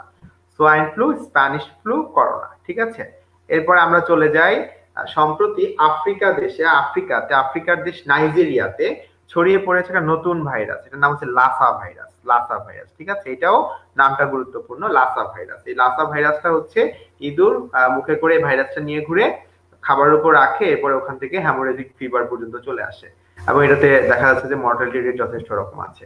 তো চীনে করোনা ভাইরাসের প্রথম সংক্রমণ হয় 30শে ডিসেম্বর 2019 সালে। তাহলে প্রথম করোনা সংক্রমণ কবে হয়? 30শে ডিসেম্বর 2019-এ। আর চীনের বাইরে প্রথম করোনা রোগী পাওয়া যায় কোথায়? থাইল্যান্ডে। কবে? তার 13-14 দিন পরে, থাইল্যান্ডে 13ই জানুয়ারি 2020 সালে। তার মানে চীনের বাইরে প্রথম করোনা ভাইরাস দেখা যায় কোথায়? থাইল্যান্ডে। আচ্ছা, এরপরে চীনের বাইরে করোনা ভাইরাসের প্রথম মারা যায় ফিলিপাইনে। তাহলে একটু প্যাচ আছে না, যে চীনের বাইরে প্রথম করোনা ভাইরাসটা আক্রমণ পাওয়া যায় হচ্ছে থাইল্যান্ডে, আর প্রথম মারা যায় হচ্ছে চীনের বাইরে, সেটা হচ্ছে ফিলিপাইন। আচ্ছা, এখন চলে আসি যে কোভিড-19 কে বৈশ্বিক জরুরি অবস্থা ঘোষণা করা হয় কবে? 3 জানুয়ারি 2020। ঠিক আছে, তার মানে আপনারা মনে রাখবেন, বৈশ্বিক জরুরি অবস্থা ঘোষণা করেছে 30 জানুয়ারি 2020। ঠিক আছে, বৈশ্বিক জরুরি অবস্থা ঘোষণা করেছে 3 জানুয়ারি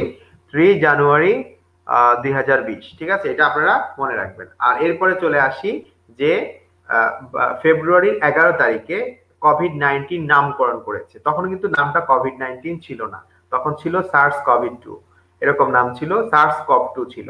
এরপরে এটাকে কোভিড-19 নামকরণ করেছে 11 ফেব্রুয়ারি।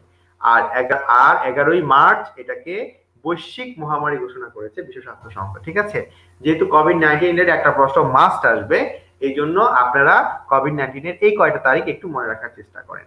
আচ্ছা, যেমন 11 মার্চ, দেখেছেন। এরপরে চলে আসি করোনা ভাইরাসের লক্ষণ: জ্বর, সর্দি, কাশি, শ্বাসকষ্ট, পেটে ব্যথা, পাতলা পায়খানা। করোনা ভাইরাসের সুপ্তাবস্থা বা সুপ্তকাল কত? 2 থেকে 10 দিন। দক্ষিণ এশিয়ার প্রথম করোনা ভাইরাস শনাক্ত করা হয় কোথায়? নেপালে 24 জানুয়ারি। 24 জানুয়ারি, দেখেছেন। থাইল্যান্ডে 13 জানুয়ারি ছিল, আমাদের দক্ষিণ এশিয়া পর্যন্ত চলে আসতে আসতে বেশি দিন লাগে নাই, 24 জানুয়ারি। আর দক্ষিণ এশিয়াতে প্রথম মারা যায় হচ্ছে কর্ণাটকে। তার মানে ভাইরাসটা দেখা যাচ্ছে যে সুপ্তাবস্থায় ছিল, লুকিয়ে লুকিয়ে কিন্তু ইন্ডিয়াতেও চলে আসছে। ভারতে 10ই মার্চ প্রথম মারা যায়। কিন্তু দক্ষিণ এশিয়ার এখন পর্যন্ত একটা দেশে এখন পর্যন্ত কেউ মারা যায় না। সেই দেশটার নাম কি? সেটা হচ্ছে ভুটান। এখন পর্যন্ত ভুটানে করোনা ভাইরাসে কোনো মানুষ মারা যায় না। আপনারা মনে হয় এটাও জানেন যে ভুটান হচ্ছে 100% ধূমপান মুক্ত দেশ। ঠিক আছে, এরপরে বাংলাদেশের প্রথম কোন এলাকায় করোনা ভাইরাসের জন্য লকডাউন ঘোষণা করা হয়? মাদারীপুরে, শিবপুরে। তারিখ লাগবে না। করোনা আক্রান্ত ব্যক্তিকে পৃথক করার ক্ষেত্রে কোয়ারেন্টাইন কতদিন পালন করা হয়? 14 দিন পালন করা হয়। ঠিক আছে, এখন আপনারা আমাকে উত্তর করেন যে করোনা ভাইরাসকে 3টা কোশ্চেনে উত্তর করবেন। এগুলো বারবার আমি জিজ্ঞেস করব। করোনা ভাইরাসকে কবে কবে করোনা ভাইরাসের জন্য বৈশ্বিক জরুরি অবস্থা কবে ঘোষণা করা হয়? কবে করোনা ভাইরাসের নামকরণ করা হয়? কবে বৈশ্বিক মহামারী ঘোষণা করা হয় করোনা ভাইরাসকে? ঠিক আছে, এই 3টা প্রশ্নের উত্তর আপনারা আমাকে দেন। আচ্ছা, একটা স্যানিটাইজারের মূল উপাদান কি কি? আইসোপ্রোপাইল অ্যালকোহল, হাইড্রোজেন পারঅক্সাইড এবং গ্লিসারল। করোনা ভাইরাসের কার্যকর টিকা নিয়ে কাজ করছে WHO এবং গ্যাভি। করোনা ভাইরাস নিশ্চিতকরণের সবচেয়ে নির্ভরযোগ্য হচ্ছে আরটি-পিসিআর। আরটি-পিসিআর থেকে গত বছর 39 BCS এ 2018 সালে একটা প্রশ্ন এসেছে। করোনা ভাইরাস নিশ্চিতকরণের সবচেয়ে নির্ভরযোগ্য পরীক্ষা হচ্ছে আরটি-পিসিআর। বিশ্বে প্রথম করোনা ভাইরাসের ভ্যাকসিন কোন দেশ আবিষ্কার করে? রাশিয়া। নাম দিয়েছে কি? ভ্যাকসিনের নাম হচ্ছে স্পুতনিক ভি বা স্পুতনিক 5। আর চীনে অনুমোদিত করোনা ভাইরাসের নাম কি? AD5-nCoV। AD5-nCoV। ঠিক আছে, আপনারা এই তারিখগুলো, এই নামগুলো মনে রাখবেন। চীনে হচ্ছে AD5-nCoV, রাশিয়া হচ্ছে স্পুতনিক ভি। আর বাংলাদেশ 11তম দেশ হিসেবে করোনা ভাইরাস ভ্যাকসিনের আবিষ্কারের ঘোষণা দিয়েছে। বাংলাদেশের প্রথম করোনা রোগী শনাক্ত করা হয় 8 তারিখে, মার্চ মাসে। আপনারা তো জানেন মার্চ মাসে লকডাউন হয়েছিল। আর 18 তারিখে প্রথম বাংলাদেশে কেউ মারা যায়। ঠিক আছে, তাহলে দেখেন আমাদের দক্ষিণ এশিয়ায় প্রথম প্রবেশ করেছে হচ্ছে নেপালে, কিন্তু কর্ণাটকে প্রথম একজন মারা গিয়েছে 10 মার্চ, আর বাংলাদেশে মারা গিয়েছে 18 মার্চ। দেখেছেন কত ক্লোজ অ্যাপ্রক্সিমেট ডেট গুলোতে মারা যাচ্ছে। বাংলাদেশের করোনা নিয়ে কাজ করছে কোন প্রতিষ্ঠান? IEDCR। এটা গুরুত্বপূর্ণ।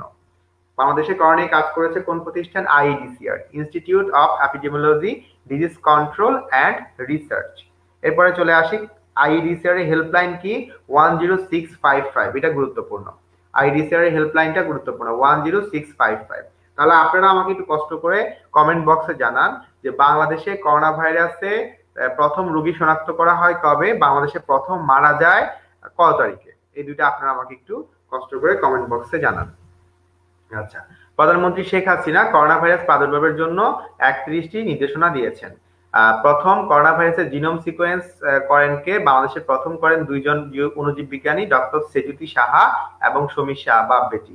বাংলাদেশের কোন প্রতিষ্ঠান পূর্ণাঙ্গ জিনোম সিকোয়েন্স প্রকাশ করে? আর কিছু প্রতিষ্ঠান আছে। করোনা ভাইরাস ঠেকাতে প্রথম রেড জোন হিসেবে ঘোষণা করা হয় কক্সবাজার পৌরসভাকে। ঠিক আছে, তাহলে আপনারা আমাকে বলেন কমেন্ট বক্সে যে IEDCR এর হেল্পলাইন নম্বর কি? আপনারা আমাকে IEDCR এর হেল্পলাইন নম্বরটা কমেন্ট বক্সে জানান। আপনারা আমাকে কমেন্ট বক্সে আইডিসিআর এর হেল্পলাইন নম্বরটা জানান। আইডিসিআর এর হেল্পলাইন নম্বরটা আপনারা আমাকে কমেন্ট বক্সে জানান। আমরা কিন্তু অনেকগুলো ইম্পর্টেন্ট টপিক অলরেডি কমপ্লিট করে ফেলেছি। আচ্ছা, এরপরে দেখেন মুজিব বর্ষ। আমরা যখন মুজিব বর্ষ পড়তে যাব, দেখেন মুজিব বর্ষের সময়কাল 17 মার্চ 2020 থেকে এখন নতুন করে 16 ডিসেম্বর 2021 পর্যন্ত করা হয়েছে মুজিব বর্ষের সময়কাল। ঠিক আছে, বাংলাদেশের স্বাধীনতার সুবর্ণ জয়ন্তী কবে? সেটা হচ্ছে আগামী বছর। যেহেতু 1971 সালে আমরা স্বাধীনতা লাভ করি, তাহলে 1971 থেকে 25শে মার্চ পর্যন্ত 2021 পর্যন্ত সেটা হয়ে গেছে 50 বছর। তার মানে সুবর্ণ জয়ন্তী মানে কি 50 বছর। তাহলে বাংলাদেশের 50 বছর পূর্তি উদযাপন কবে হবে? 2021 সালে। আপনারা আমাকে এখন কমেন্ট বক্সে জানান যে 2020 সালে কোন প্রতিষ্ঠানটির সুবর্ণ জয়ন্তী পালিত হয়েছে, কোন প্রতিষ্ঠানটি। তারপর আরেকটা প্রশ্নের উত্তর জানান, 2020 সালে কোন প্রতিষ্ঠানটির 75 বছর পূর্তি উদযাপিত হয়েছে। এই দুইটা প্রশ্নের উত্তর আপনারা আমাকে কমেন্ট বক্সে জানান। আচ্ছা, মুজিব বর্ষের লোগো ডিজাইনার খুবই গুরুত্বপূর্ণ, সব্যসাচী হাজরা। সব্যসাচী হাজরা। আচ্ছা, কাউন্টডাউন শুরু হয় 10 জানুয়ারি থেকে, আর 17 মার্চ শেখ মুজিবুর রহমানের জন্মশতবার্ষিকী উপলক্ষে উদ্বোধনী অনুষ্ঠান হয় পুরাতন বিমানবন্দর তেজগাঁও, ঢাকাতে। বাংলাদেশের সাথে এটা গুরুত্বপূর্ণ, বাংলাদেশের সাথে কোন কোন আন্তর্জাতিক প্রতিষ্ঠানটি মুজিব বর্ষ পালন করছে? ইউনেস্কো। কে? ইউনেস্কো। ইউনেস্কোর কততম সভায় মুজিব বর্ষ পালনের সুপারিশ করা হয়? দেখেন, সুপারিশ করা হয় কবে? 206তম সভায়। তার মানে 206তম সভায় সুপারিশ করা হয়। কততম সাধারণ অধিবেশনে? সভায় আর অধিবেশনে পার্থক্য আছে। যদি বলে সভায় তাহলে 206তম, আর ইউনেস্কোর কততম সাধারণ অধিবেশনে জন্মশতবার্ষিকী সিদ্ধান্ত পাশ হয়? পাশ হয় কবে? 40তম অধিবেশনে। তার মানে সুপারিশ করা হয় কততম সভায়? সেটা হচ্ছে 206তম সভায় সুপারিশ করা হয় এবং 40তম অধিবেশনে এটি পাশ হয়।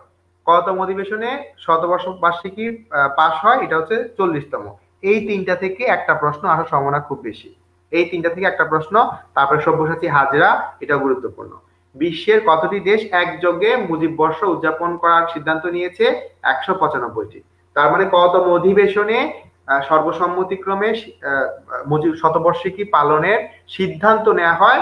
40তম। আর কততম সভায় মুজিব বর্ষ পালনের সুপারিশ করা হয়? 206তম। তাহলে সুপারিশ বলে 206, পাশ বললে 40তম। ঠিক আছে। আচ্ছা, কতটি দেশ মুজিব বর্ষ পালন করেছে? 195টি। ইউনেস্কোর বর্তমান সদস্য হচ্ছে 193টি। কে নাই? আমেরিকা নাই এবং ইসরায়েল নাই। মনে রাখবেন, এরা কিন্তু ঘোষণা দিয়েছে তারা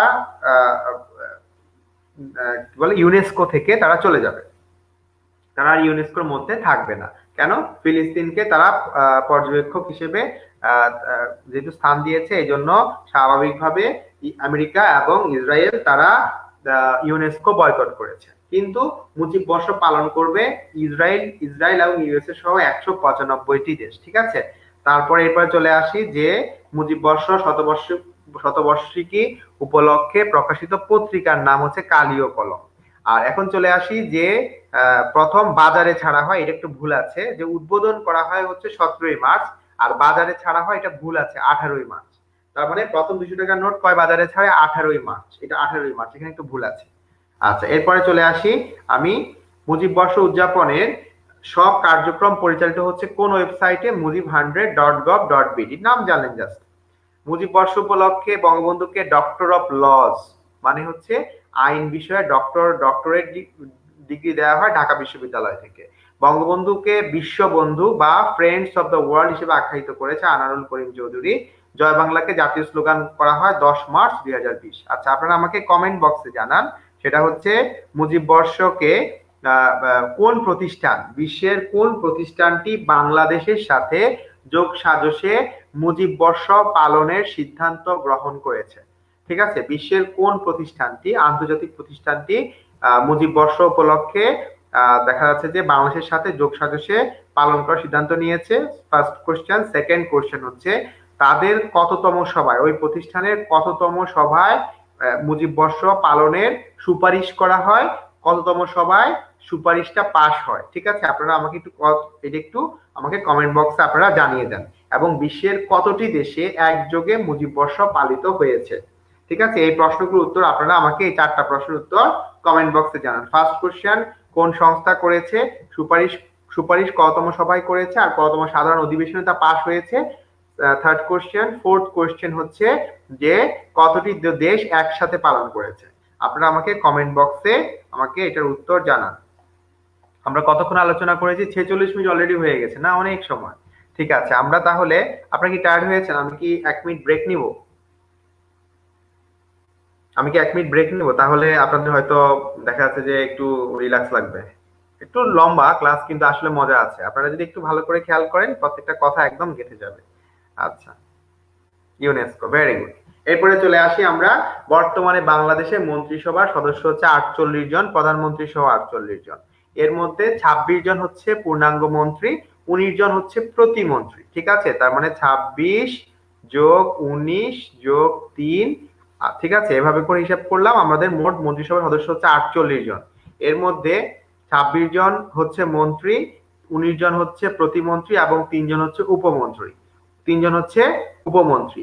আর নারী সদস্য কয়জন? 5 জন। নারী সদস্য বর্তমানে মন্ত্রিসভার নারী সদস্য কয়জন? 5 জন। এর মধ্যে 2 জন হচ্ছে পূর্ণমন্ত্রী, 2 জন প্রতিমন্ত্রী, 1 জন উপমন্ত্রী। আর টেকনোক্রেট মন্ত্রী আছে বর্তমানে 2 জন, ধর্মপ্রতিপত্তি মারা গিয়েছে, এই কারণে বর্তমানে টেকনোক্রেট মন্ত্রী আছে কয়জন? 2 জন। তাহলে বর্তমানে বাংলাদেশে মন্ত্রিসভার সদস্য আছে কয়জন? 48 জন। এর মধ্যে পূর্ণমন্ত্রী 26 জন, প্রতিমন্ত্রী 19 জন, আর উপমন্ত্রী হচ্ছে 3 জন। নারী মন্ত্রী আছে, মন্ত্রিসভায় মোট সদস্য আছে নারী 5 জন, এর মধ্যে 2 জন মন্ত্রী, 2 জন প্রতিমন্ত্রী, 1 জন উপমন্ত্রী। টেকনোক্রেট মন্ত্রীর সংখ্যা 2 জন। আপনারা আমাকে কমেন্ট বক্সে জানান বর্তমানে বাংলাদেশের টেকনোক্রেট মন্ত্রীর সংখ্যা কত? First question. সেকেন্ড কোশ্চেন, বর্তমানে বাংলাদেশে পূর্ণাঙ্গ মন্ত্রী কতজন আছে? দুইটা প্রশ্নের উত্তর আপনারা আমাকে কমেন্ট বক্সে জানান। এরপর একটু খেয়াল করেন, কিছু গুরুত্বপূর্ণ তথ্য দেখেন যে ডিএনএ ল্যাবরেটরি, যেহেতু আমাদের 42তম বিসিএসটা হচ্ছে ডাক্তারদের, ডিএনএ ল্যাবরেটরিটা আসতে পারে। ডিএনএ ল্যাবরেটরিটা এটা কোন মন্ত্রণালয়ের অধীনে? মহিলা এবং শিশু বিষয়ক মন্ত্রণালয়ের অধীনে। ডিএনএ ল্যাবরেটরির ব্যবস্থাপনা অধিদপ্তর প্রধান কার্যালয় ঢাকায়। ডেল্টা প্ল্যান, এটা হচ্ছে ডেল্টা প্ল্যানটা মূলত কি? ডেল্টা প্ল্যান হচ্ছে বদ্বীপ পরিকল্পনা। এটা হচ্ছে বাংলাদেশে নেদারল্যান্ডের সহায়তায় বা নেদারল্যান্ডের সাজেশনে বাংলাদেশ আমাদের যে বদ্বীপটা এটাকে কিভাবে রক্ষা করে এটা থেকে এটাকে ইনকাম জেনারেটিং করা যাবে, এটা নিয়ে একটা ডেল্টা প্ল্যান 2100 বাস্তবায়ন। এটা প্রায় বাংলাদেশের সবচেয়ে বড় দীর্ঘমেয়াদী পরিকল্পনা। ঠিক আছে, এই ডেল্টা প্ল্যান গভর্নেন্স কাউন্সিল গঠন করা 29 জুন 2020। ইম্পর্টেন্ট প্রশ্ন না? ডেল্টা প্ল্যান কাউন্সিলের চেয়ারম্যান কে? সেটা হচ্ছে প্রধানমন্ত্রী। এই ধরনের প্রশ্ন আসতে পারে, কিন্তু এই তারিখটা এগুলো আসবে না।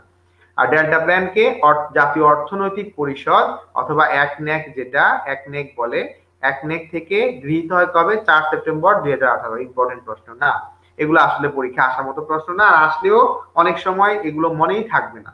অতএব একটু দেখতে পারেন, বাট এগুলো আসলে আলটিমেটলি খুব ইম্পর্টেন্ট প্রশ্ন না। এই প্রশ্নটা খুব ইম্পর্টেন্ট। বঙ্গবন্ধু মান মন্দির এটা কোথায়? ফরিদপুরের ভাঙ্গা উপজেলায়।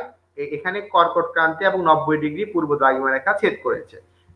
এটা একটু বোঝার বিষয় আছে। ধরেন এই যে পৃথিবী, মাঝখান দিয়ে গেছে হচ্ছে বিষুব রেখা, এখানে গেছে 23 ডিগ্রি পূর্ব দ্রাঘিমা রেখা, এই পাশে গেছে 23 ডিগ্রি পশ্চিম দ্রাঘিমা রেখা। এটার নাম হচ্ছে কর্কট ক্রান্তি, এটার নাম হচ্ছে মকর ক্রান্তি। 23 ডিগ্রি পূর্বটাকে বলে কর্কট ক্রান্তি, যেটা উত্তর থেকে দক্ষিণে গেছে। আর 23 ডিগ্রি এটা দক্ষিণ যেটা আছে সেটা হচ্ছে মকর ক্রান্তি। এটা হচ্ছে সুমেরু বৃত্ত, এটা হচ্ছে 66.5 ডিগ্রিতে সুমেরু বৃত্ত, আর 66.5 ডিগ্রি দক্ষিণে আছে কুমেরু বৃত্ত। ঠিক আছে, আর এখানে আছে 23.5 ডিগ্রি, এটা হচ্ছে মকর ক্রান্তি, আর 23.5 ডিগ্রি হচ্ছে কর্কট ক্রান্তি। কর্কট ক্রান্তিটা, আমাদের কর্কট ক্রান্তি রেখাটা ধারণা করা হয় বাংলাদেশের কুমিল্লা জেলার টমচম ব্রিজটা আছে না, ওটার উপর দিয়ে চলে গেছে। তো এইটার সাথে 90 ডিগ্রি, এগুলোর সাথে আসলে প্রত্যেকটা রেখার সাথে কিছু, এই যে এগুলোকে বলা হয় মূলত, এই যে এগুলো হচ্ছে দেখা যাচ্ছে যে এই রেখাগুলোর সাথে এখানে উপর থেকে নিচে কিছু রেখা কাট করেছে।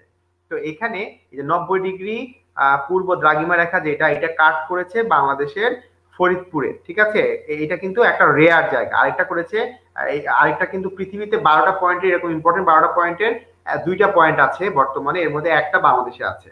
ওই জায়গায় বঙ্গবন্ধু মান মন্দির করা হয়েছে। কোথায়? ফরিদপুরের ভাঙ্গা উপজেলায়।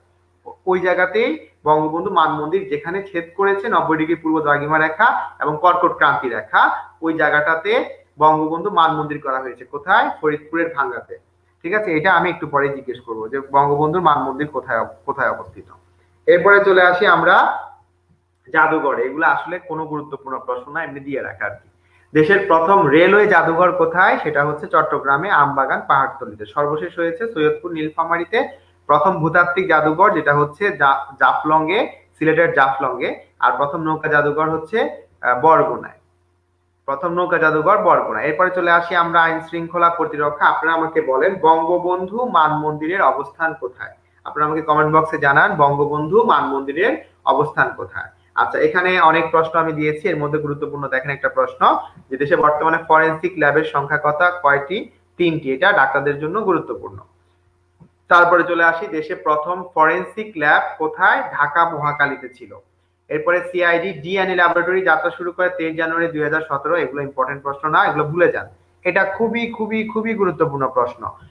জাতিসংঘ শান্তিরক্ষা মিশনে শান্তিরক্ষী প্রেরণের শীর্ষ দেশ, শান্তিরক্ষা প্রেরণের শীর্ষ দেশ একসময় ছিল ইথিওপিয়া, এখন হচ্ছে বাংলাদেশ। 6457 জন শান্তিরক্ষী এখন বর্তমানে আছে। তার মানে শান্তিরক্ষী প্রেরণে বর্তমানে বিশ্বের শীর্ষ দেশ কোনটি? বাংলাদেশ। বাংলাদেশ ভারতের যৌথ সামরিক প্রশিক্ষণ মহড়ার নাম কি ছিল? সম্প্রীতি নয়। ঠিক আছে, এগুলো আপনারা মনে রাখতে পারেন, আইন শৃঙ্খলা রিলেটেড প্রশ্ন। এরপর আমি আপনাদেরকে এখন জিজ্ঞেস করছি যে শান্তিরক্ষী প্রেরণে বা বর্তমানে বাংলাদেশের অবস্থান কত? বর্তমানে শান্তিরক্ষী প্রেরণে মানে সদস্যের দিক থেকে শান্তিরক্ষী প্রেরণে বর্তমানে বিশ্বে বাংলাদেশের অবস্থান কত? আপনারা আমাকে কমেন্ট বক্সে জানান, এটা খুবই গুরুত্বপূর্ণ প্রশ্ন।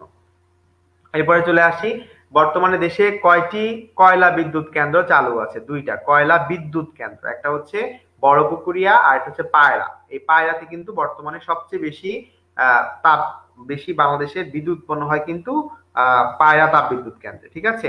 আচ্ছা, বাংলাদেশের বিদ্যুৎ উৎপাদনের সক্ষমতা, এটা ভাইবার জন্য মোস্ট ইম্পর্টেন্ট প্রশ্ন। এটা হচ্ছে 20,813 মেগাওয়াট। বর্তমানে বাংলাদেশে কতটুকু বিদ্যুৎ আমরা পাচ্ছি? 20,813 মেগাওয়াট। বাংলাদেশের বিভিন্ন সোর্স থেকে আমরা টোটাল কতটুকু বিদ্যুৎ পাচ্ছি? 20,813 মেগাওয়াট। বর্তমানে বাংলাদেশে 96% মানুষ বিদ্যুতের সুবিধা পাচ্ছে, কোথাও 98%ও আছে। দুইটাই আমরা মনে রাখবো। আচ্ছা, বর্তমানে কয়লা খনি আছে কয়টা? 5টা। কয়লা খনি কয়টা? 5টা। আর যদি বলে যে সর্ববৃহৎ সৌরবিদ্যুৎ কেন্দ্র বাংলাদেশে কোথায়? মনে রাখবেন সুতিয়াখালী, ময়মনসিংহ এর সুতিয়াখালীতে। এটা হচ্ছে সৌর বিদ্যুৎ কেন্দ্র, এটা তাপ বিদ্যুৎ কেন্দ্র না, এটা পারমাণবিক বিদ্যুৎ কেন্দ্র, এটা হচ্ছে সৌর বিদ্যুৎ কেন্দ্র। সেটা কত মেগাওয়াট? 50 মেগাওয়াট। তার মানে আপনারা এখানে আমি কয়েকটা ইম্পর্টেন্ট প্রশ্ন বলেছি, আমি একটু পরে আপনাদেরকে জিজ্ঞেস করছি, রিপিট করছি। পায়রা তাপ বিদ্যুৎ কেন্দ্র বাংলাদেশ সবচেয়ে বেশি এখন বিদ্যুৎ উৎপন্ন করে 1320 মেগাওয়াট। যেহেতু রূপপুর পারমাণবিক বিদ্যুৎ কেন্দ্র এখনো পুরোপুরি কাজ শেষ হয় নাই, 2024 সাল নাগাদ লাগবে।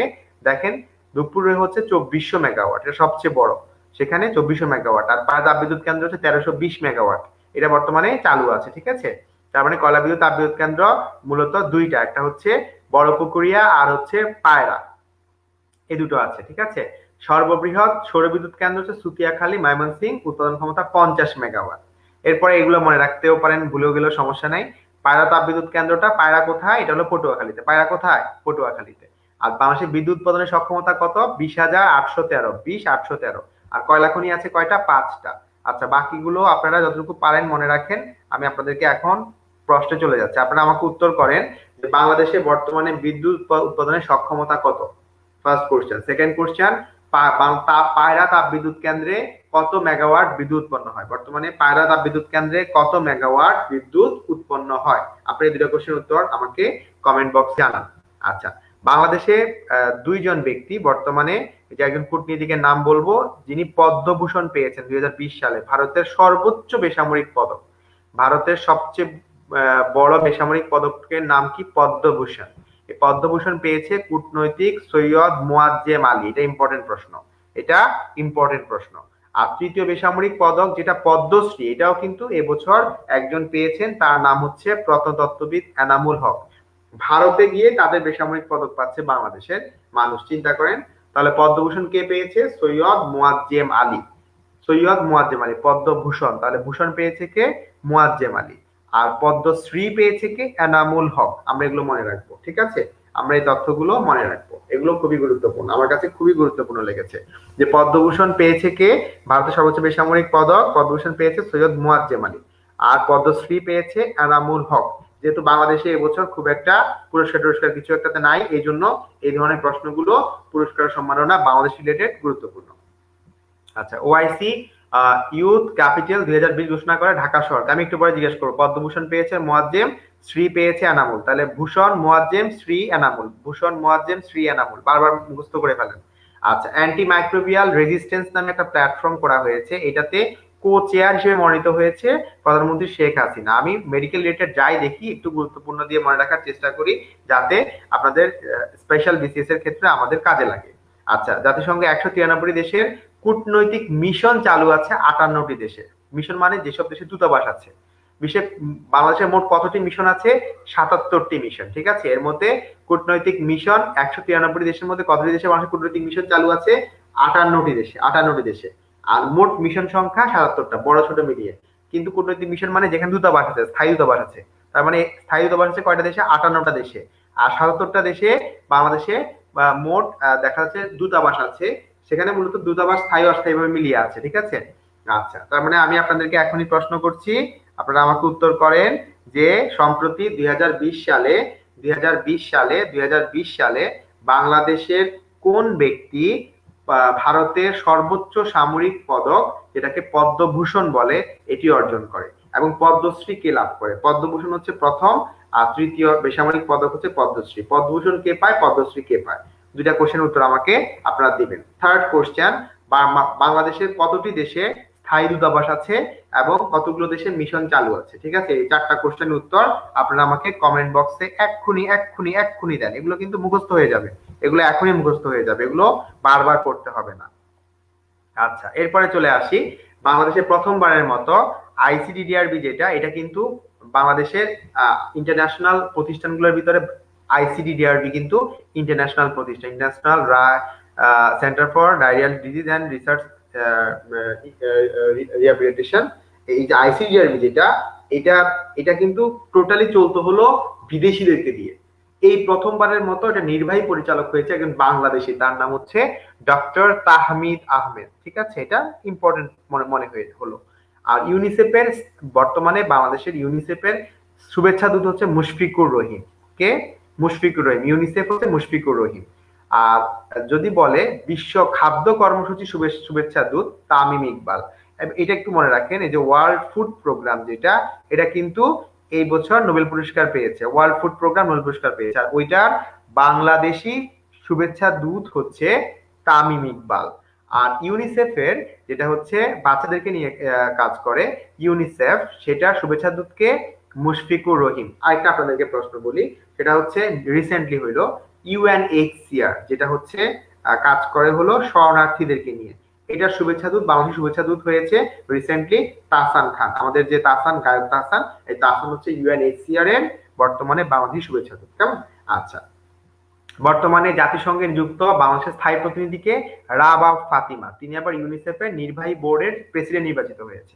রাবাব ফাতিমা ইউনিসেফের নির্বাহী বোর্ডের প্রেসিডেন্ট নির্বাচিত হয়েছে। তার মানে আমি এখানে অনেকগুলো নাম বলেছি, কার নাম বলেছি? ফার্স্ট নাম তাহমিদ আহমেদ হচ্ছে আইসিডিডিআরবির বর্তমানে একমাত্র বাংলাদেশি নির্বাহী পরিচালক। এর আগে কোনো বাংলাদেশি আইসিডিডিআরবির পরিচালক হিসেবে স্বীকৃতি পাননি। First question. সেকেন্ড কোশ্চেন, ইউনিসেফে চলে গেলাম। ইউনিসেফটা শুভেচ্ছা দূতকে মুশফিকুর রহিম।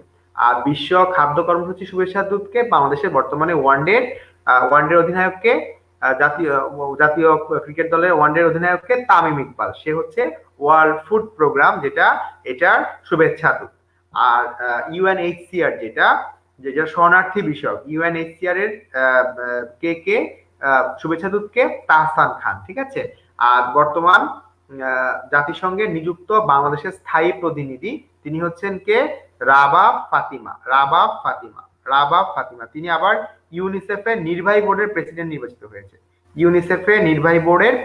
নির্বাচিত হয়েছে। এবার আমরা সবচেয়ে গুরুত্বপূর্ণ আলোচনায় চলে যাব, সেটা হচ্ছে বাংলাদেশের অর্থনৈতিক সমীক্ষা। তার আগে আমি আপনাদের সাথে একটু ক্লিয়ার হতে চাই, জাতিসংঘে নিযুক্ত বাংলাদেশের স্থায়ী প্রতিনিধিকে আপনারা একটা কোশ্চেন উত্তর করবেন, ফার্স্ট কোশ্চেন। সেকেন্ড কোশ্চেন হচ্ছে ইউনিসেফের বর্তমানে বাংলাদেশের শুভেচ্ছা দূতকে? এই দুটো কোশ্চেন উত্তর আপনারা আমাকে কমেন্ট বক্সে জানান। হ্যাঁ, ক্লাস রেকর্ডেড থাকবে, ক্লাসটা রেকর্ডেড থাকবে। আচ্ছা ঠিক আছে, এরপরে আমরা চলে যাই সবচেয়ে ক্রিটিক্যাল জোনটাতে, যেখান থেকে একটা প্রশ্ন থাকে। বাংলাদেশের অর্থনৈতিক সমীক্ষা আর হচ্ছে বাংলাদেশের বাজেট, এই দুটা থেকে একটা দুইটা প্রশ্ন থাকবেই। মানে একটা দুইটাও কম বলছি, তিনটা চারটা পাঁচটা অনেক সময় থাকে জেনারেল বিসিএস এ। আর স্পেশাল বিসিএস এ একটা থেকে দুইটা প্রশ্ন মাস্ট থাকবে, এক বা দুইটা প্রশ্ন এখান থেকে মাস্ট থাকবে। তার মানে এটা করলে আপনার 1 নাম্বার বা 2 নাম্বার কমন। ওকে, এরপরে চলে আসি যে বাংলাদেশের অর্থনৈতিক সমীক্ষা 2019 অনুসারে বর্তমানে জনসংখ্যা কত? 16,65,, এখানে 6টা ভুল আসছে, 16,65,00,000, ঠিক আছে, বা 166.50 মিলিয়ন, মিলিয়নেও জানতে হবে, ঠিক আছে। 16 কোটি, বাংলাদেশের বর্তমান জনসংখ্যা কত? অর্থনৈতিক সমীক্ষা অনুসারে, পরীক্ষা উল্লেখ করে দিবে কি অনুসারে? বাংলাদেশের অর্থনৈতিক সমীক্ষা অনুসারে, যেহেতু বাংলাদেশে এখন আদম সময় নতুন করে হয় নাই, এই জন্য বাংলাদেশের অর্থনৈতিক সমীক্ষার জনসংখ্যাটা গুরুত্বপূর্ণ। 16,65,00,000। জনসংখ্যা বৃদ্ধির হার 1.37, খুবই গুরুত্বপূর্ণ এগুলো। তারপরে পুরুষ মহিলার অনুপাত 100.2:100, প্রতি বর্গ কিলোমিটারে বাস করে 1125 জন।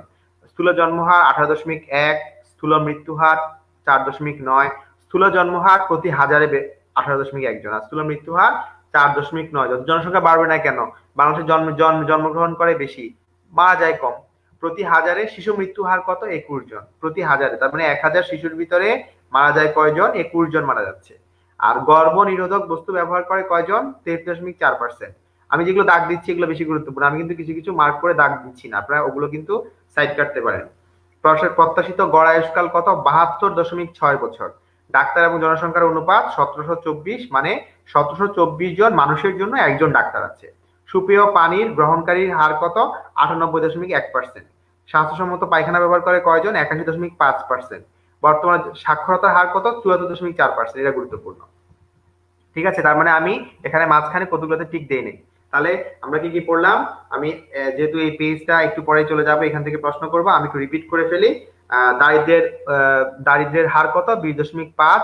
আর অতি দারিদ্রের হার হচ্ছে 10.5, ঠিক আছে।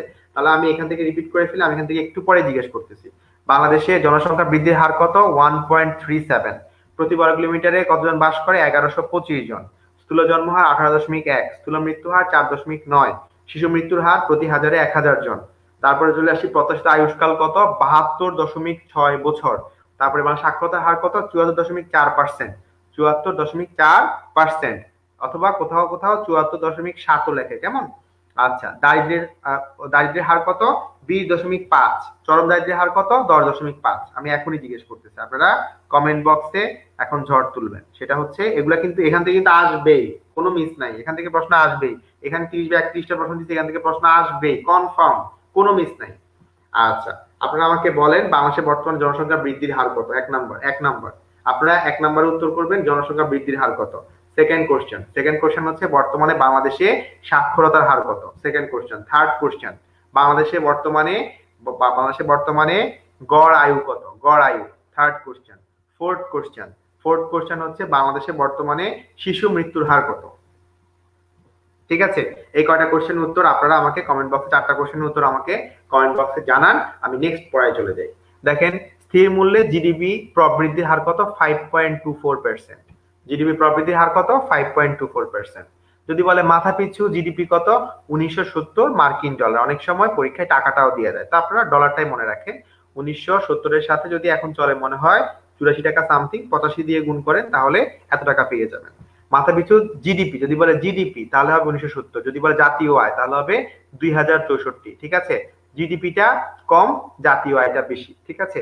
জিডিপিটা কম, জিডিপিটা হচ্ছে 1970 মার্কিন ডলার, জাতীয় আয় কত? জাতীয় আয় হচ্ছে 2064 মার্কিন ডলার।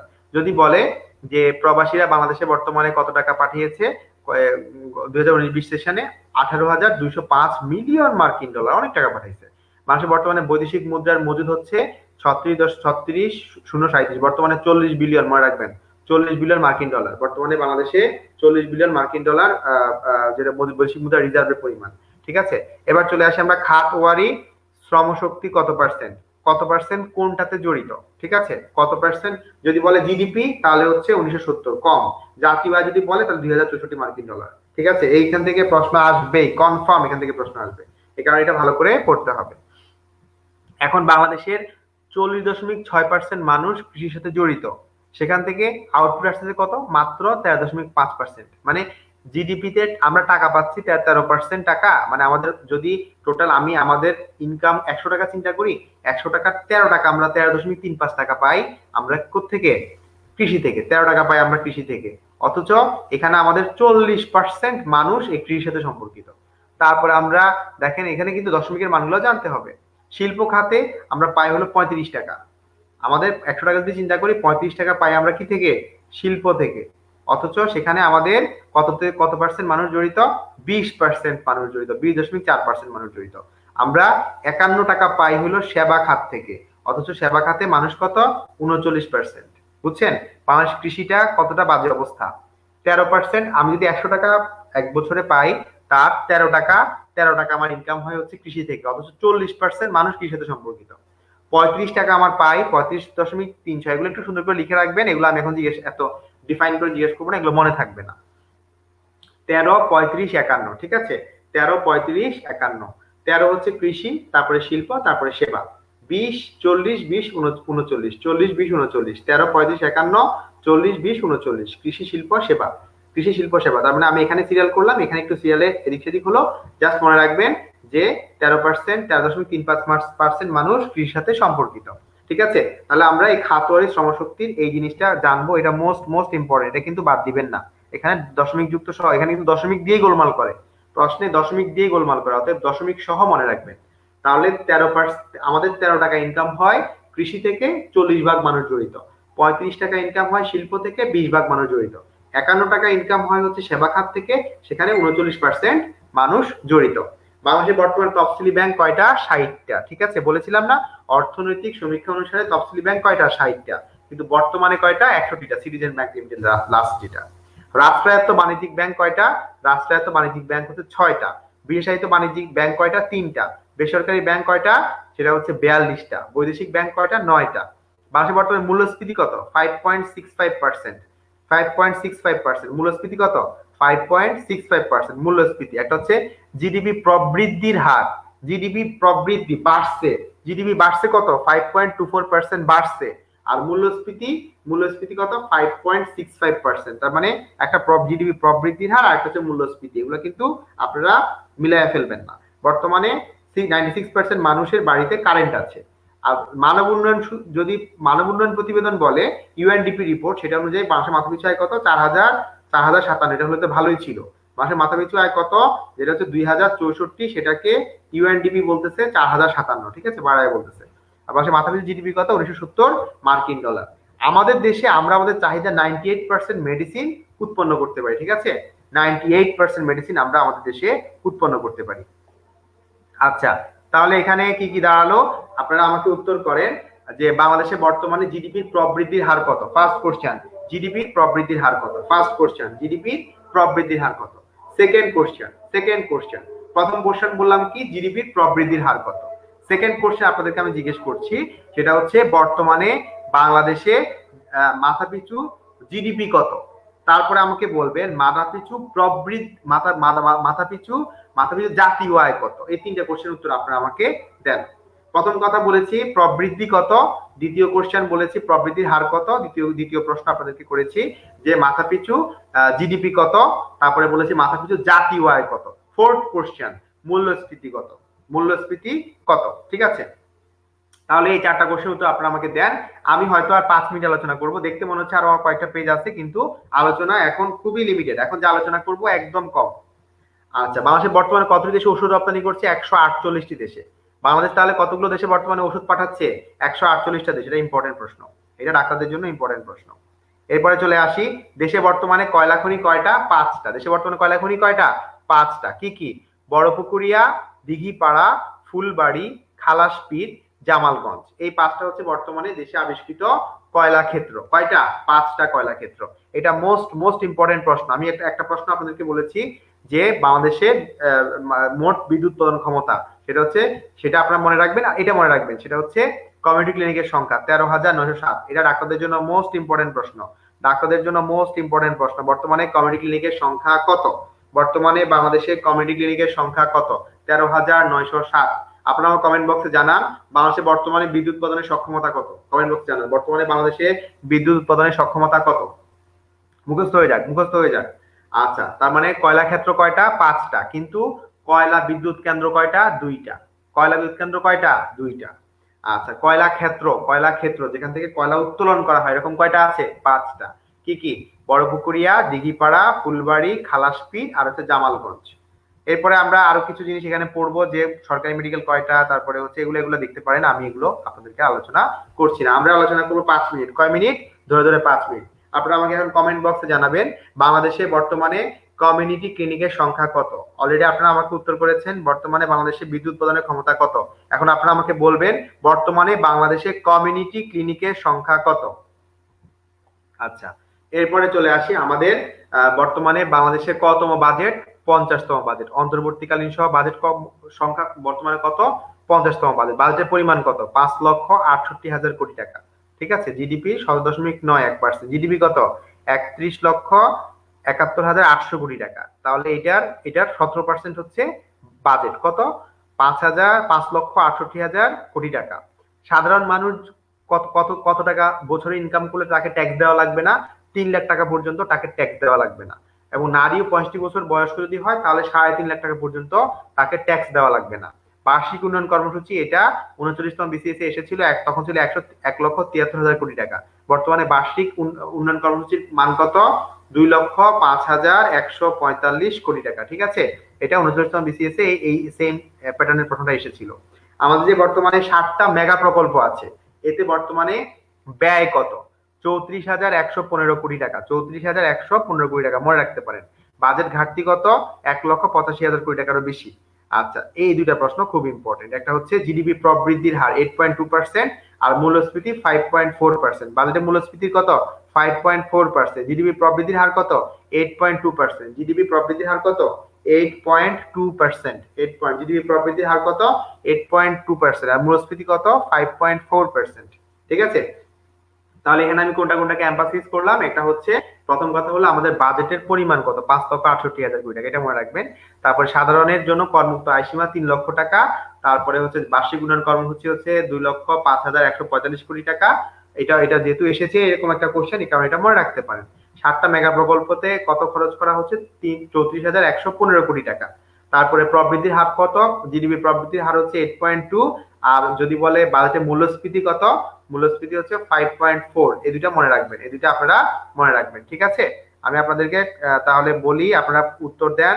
বাংলাদেশে বর্তমানে জিডিপি প্রবৃদ্ধির হার কত? বাংলাদেশে বর্তমানে জিডিপি প্রবৃদ্ধির হার কত? তারপরে হচ্ছে বর্তমানে মূল্যস্ফীতি কত? ফার্স্ট এই দুইটা কোশ্চেন গেল। এরপরে থার্ড কোশ্চেন হচ্ছে যে বাংলাদেশে যে এখন এই বছর 2019-20 সালে যে বাজেটটা হয়েছে এটা কততম বাজেট? আপনারা আমাকে এই তিনটা কোশ্চেনের উত্তর দেন। আমি আপনাদের সাথে আর 2 বা 3 মিনিট আলোচনা করব। আমার কিন্তু নোবেল পুরস্কার আলোচনাটা সহজ, এটা খুব বড় আলোচনা না, এটা ছোট আলোচনা। এটা আমরা ধুমধাম শেষ করে ফেলবো। যেহেতু আমি বলেছি 1 ঘন্টা ক্লাস নিব, 1 ঘন্টা যতটুকু আলোচনা করা যায় ততটুকু আমার রাখার কথা ছিল। তাও আমি আসলে আলোচনাটা যতটুকু চেষ্টা করছি যে যতটুকু আলোচনা সম্ভব করে ফেলা যায়। আচ্ছা দেখেন, নোবেল পুরস্কার 2020 চিকিৎসা বিজ্ঞান নোবেল পুরস্কার কে কে পেয়েছে? ডাক্তার অল্টারের হাতে রাইস। ডাক্তার অল্টার, ডাক্তার দিয়ে বোঝাচ্ছি চিকিৎসা শাস্ত্র, কেমন? ডাক্তার অল্টার, হারবে যে অল্টার, হাতে মানে হচ্ছে হটন, হাতে মানে কি? হটন, অল্টার হটন রাইস। তো বলেছি ডাক্তার অল্টারের হাতে রাইস। ঠিক আছে, তার মানে চিকিৎসা বিজ্ঞান নোবেল পুরস্কার পেয়েছে কে? মনে রাখবেন ডাক্তার অল্টারের হাতে রাইস। ডাক্তার অল্টার, হাত মানে হটন আর এটা হচ্ছে রাইস। তাহলে মনে রাখবো তিনটা লোক, খুব সহজে আমরা মনে রাখতে পারবো যে তিনটা অপশন 4 নাম্বারটা মিলাই দেওয়া কোনো কঠিন কাজ না। ঠিক আছে, এই কারণে এটা ইম্পর্টেন্ট। হেপাটাইটিস সি ভাইরাস আবিষ্কারের জন্য, হেপাটাইটিস সি নিয়ে তারা গবেষণা করছে। এটার ওষুধ তারা আবিষ্কার করেছে, যেটা এই ভাইরাসটা নিয়ে তারা কাজ করার জন্য চিকিৎসা বিজ্ঞানে অবদান রেখেছেন, চিকিৎসা শাস্ত্রে অবদান রেখেছেন। হেপাটাইটিস সি আবিষ্কারের জন্য, সি ভাইরাস আবিষ্কারের জন্য তারা নোবেল পুরস্কার পেয়েছে। কে? ডাক্তার অল্টারের হাতে রাইস। বাকি সবকিছু ভুলে যান, শুধু এতটুকু মনে রাখেন।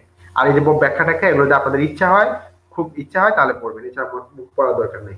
পদার্থবিজ্ঞানে নোবেল পুরস্কার কে কে পেয়েছে?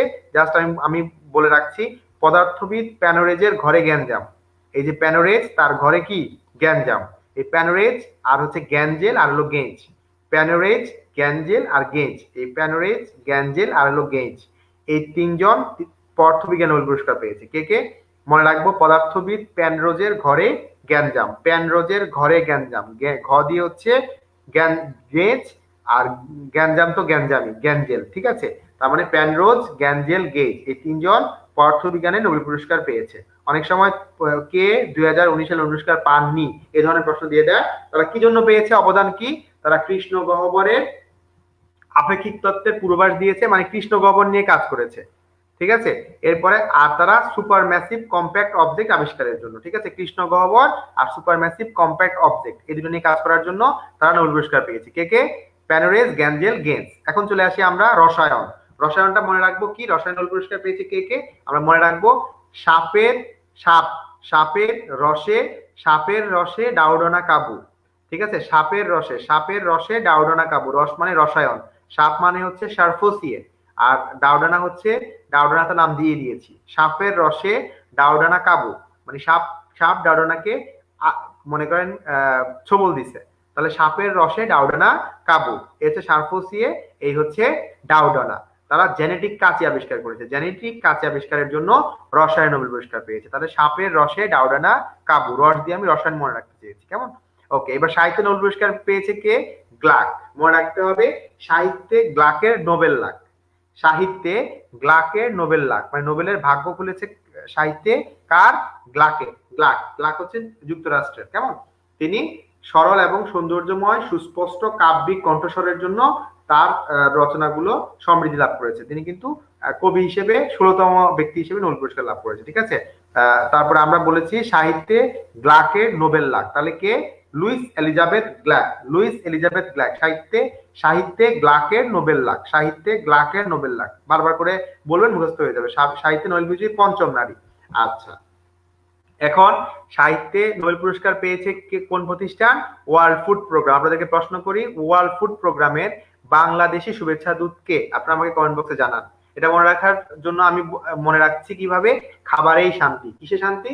খাবারেই শান্তি, মানে খাবারেই শান্তিতে নোবেল পুরস্কার পেয়েছে, খাবারেই শান্তি, ঠিক আছে? তার মানে ওয়ার্ল্ড ফুড প্রোগ্রাম কি নিয়ে কাজ করে? খাবার নিয়ে কাজ করে, তাহলে খাবারেই শান্তি, এটা মনে রাখবেন।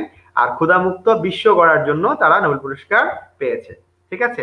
এর পরবর্তীতে আমরা চলে যাব খাবারের শান্তি আর হচ্ছে সাহিত্যে গ্লাকের নোবেল লাক। এরপরে চলে আসি আমরা অর্থনীতি। এরপরে চলে আসবো কি? অর্থনীতি।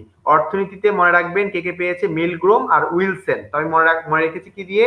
মিলি সকল অর্থ গ্রামের জন্য উইল করে দিল। মিলি মানে হচ্ছে মিলগ্রোম, কি করেছে? উইল করেছে। উইলসন, মিলি সকল অর্থ মানে অর্থনীতিতে, মিলি সকল অর্থ গ্রামের জন্য উইল করে দিল। আপনারা এই লাইনগুলো পাশাপাশি নিচে নিচে লিখে রাখবেন, পড়বেন, দেখবেন একদম পুরো মাথায় সেট হয়ে গেছে। নতুন নিলাম তত্ত্ব উদ্ভাবনের জন্য অর্থনীতি নোবেল পুরস্কার পেয়েছে। পরীক্ষা কিন্তু এটাও আসে যে এবছর নোবেল পুরস্কার কি জন্য দেওয়া হয়েছে? নতুন নিলাম তত্ত্বের জন্য। তার মানে রসায়ন হচ্ছে জেনেটিক কাঁচি উদ্ভাবনের জন্য, ঠিক আছে? তারপরে প্রত্যেকটার এক একটা কারণ কি, এটাও কিন্তু পরীক্ষায় অনেক সময় দিয়ে দেয়, ঠিক আছে? আমরা তাহলে আমাদের আলোচনা আজকে এখানেই শেষ করলাম। আমরা আমাদের আলোচনার সেকেন্ড পার্ট আমরা হয়তোবা আরেকটা পার্ট নেওয়া লাগবে, কারণ অনেক লম্বা, আপনারা কাহিল হয়ে যাবেন। আমরা আমাদের 60% আলোচনা কমপ্লিট করে ফেলেছি, আর হয়তো 30 বা 35% বা 40% আমাদের আলোচনা আছে, ঠিক আছে? তাহলে আপনারা যারা কষ্ট করে এতক্ষণ শুনেছেন, আমি আপনাদেরকে স্লাইডটা শেয়ার করে দিব, স্লাইডটা পড়ে ফেলবেন। আর যারা আমার সাথে এতক্ষণ আলোচনা শুনেছেন, আপনাদেরকে ধৈর্য ধরে অনেক ধন্যবাদ। এবং আপনারা এই শীটটা একটু পরে আমি গ্রুপে দিয়ে দিচ্ছি, আপনারা পড়ে ফেলবেন। আগামীকালকে আমাদের 2টা শীটের উপর পরীক্ষা থাকবে, আরেকটা শীট আমি দিয়ে দিব। আগামীকালকে কোন সময় ক্লাস রাখলে আপনাদের সুবিধা হয় বলেন? আমি আগামীকাল রাত 10টায় পরীক্ষা রাখবো, ঠিক আছে? আপনারা অনেক কষ্ট করে শুনেছেন, আমার 65% আলোচনা কমপ্লিট আর 35% আলোচনা বাকি আছে। আপনারা যারা কষ্ট করে শুনেছেন, আপনাদের সবাইকে আমি নোটটা দিয়ে দিচ্ছি। আপনারা নোটটা পুরোটা চমৎকার ভাবে আজকে রাতে শেষ করে ফেলেন। আর হ্যাঁ, পিডিএফটা দিয়ে দিব ভাইয়া, পিডিএফটা আমি এখনই দিয়ে দিব। আর আরেকটা লেকচার আমাদের বাকি আছে, এটার আগামীকালকে কোন সময় দেন? দিনের বেলা একটা সময়, আচ্ছা দরকার হলে আগামীকাল রাতে আমি এটা নিব। আগামীকাল রাতেই নেই, দিনের বেলা অনেকের অসুবিধা হতে পারে, রাতেই নিব। দরকার হলে পরশুদিন পরীক্ষা নিব, তারপর ভালো করে জিনিসগুলো আলোচনা হোক, ঠিক আছে? ওকে, আমি আপনাদেরকে এই স্লাইডটা শেয়ার করে দিচ্ছি। তো আপনারা যারা এতক্ষণ কষ্ট করে শুনছেন, আজকে রাতে স্লাইডটা পড়ে শেষ করে ফেলেন, একদম ধুমাধুম শেষ করে ফেলেন। এখান থেকে 7টা থেকে 8টা প্রশ্ন 42তম বিসিএসে আসবে, মানে টোটালটা থেকে এখান থেকে ধরে নেন 5টা প্রশ্ন আপনারা পেয়ে যাবেন। আজকের আলোচনা থেকে 5টা প্রশ্ন পেয়ে যাবেন আপনারা, ঠিক আছে? তো সবাই ভালো থাকেন। আমি লাইভটা থেকে বিদায় নিচ্ছি, আলোচনা থেকে বিদায় নিচ্ছি। হ্যাঁ, কালকে রাতে ক্লাসটা নিব আর পরশুদিন পরীক্ষা নিব। যে ফার্স্ট হবে তার জন্য পুরস্কার আছে, যে ফার্স্ট হবে শুধু তার জন্য, আর কারো না, শুধু ফার্স্টের জন্য পুরস্কার থাকবে, ঠিক আছে? আমি সবাইকে পুরস্কার দিব না, একজনকে পুরস্কার দিব, বাট বাকিদের মুখস্থ হয়ে যাবে, পড়াটা তৈরি হয়ে যাবে। তো ঠিক আছে, সবাই ভালো থাকেন, আমি শীটটা এখন দিয়ে দিচ্ছি। আল্লাহ হাফেজ। আগামীকাল রাত 8টায় ক্লাস থাকবে।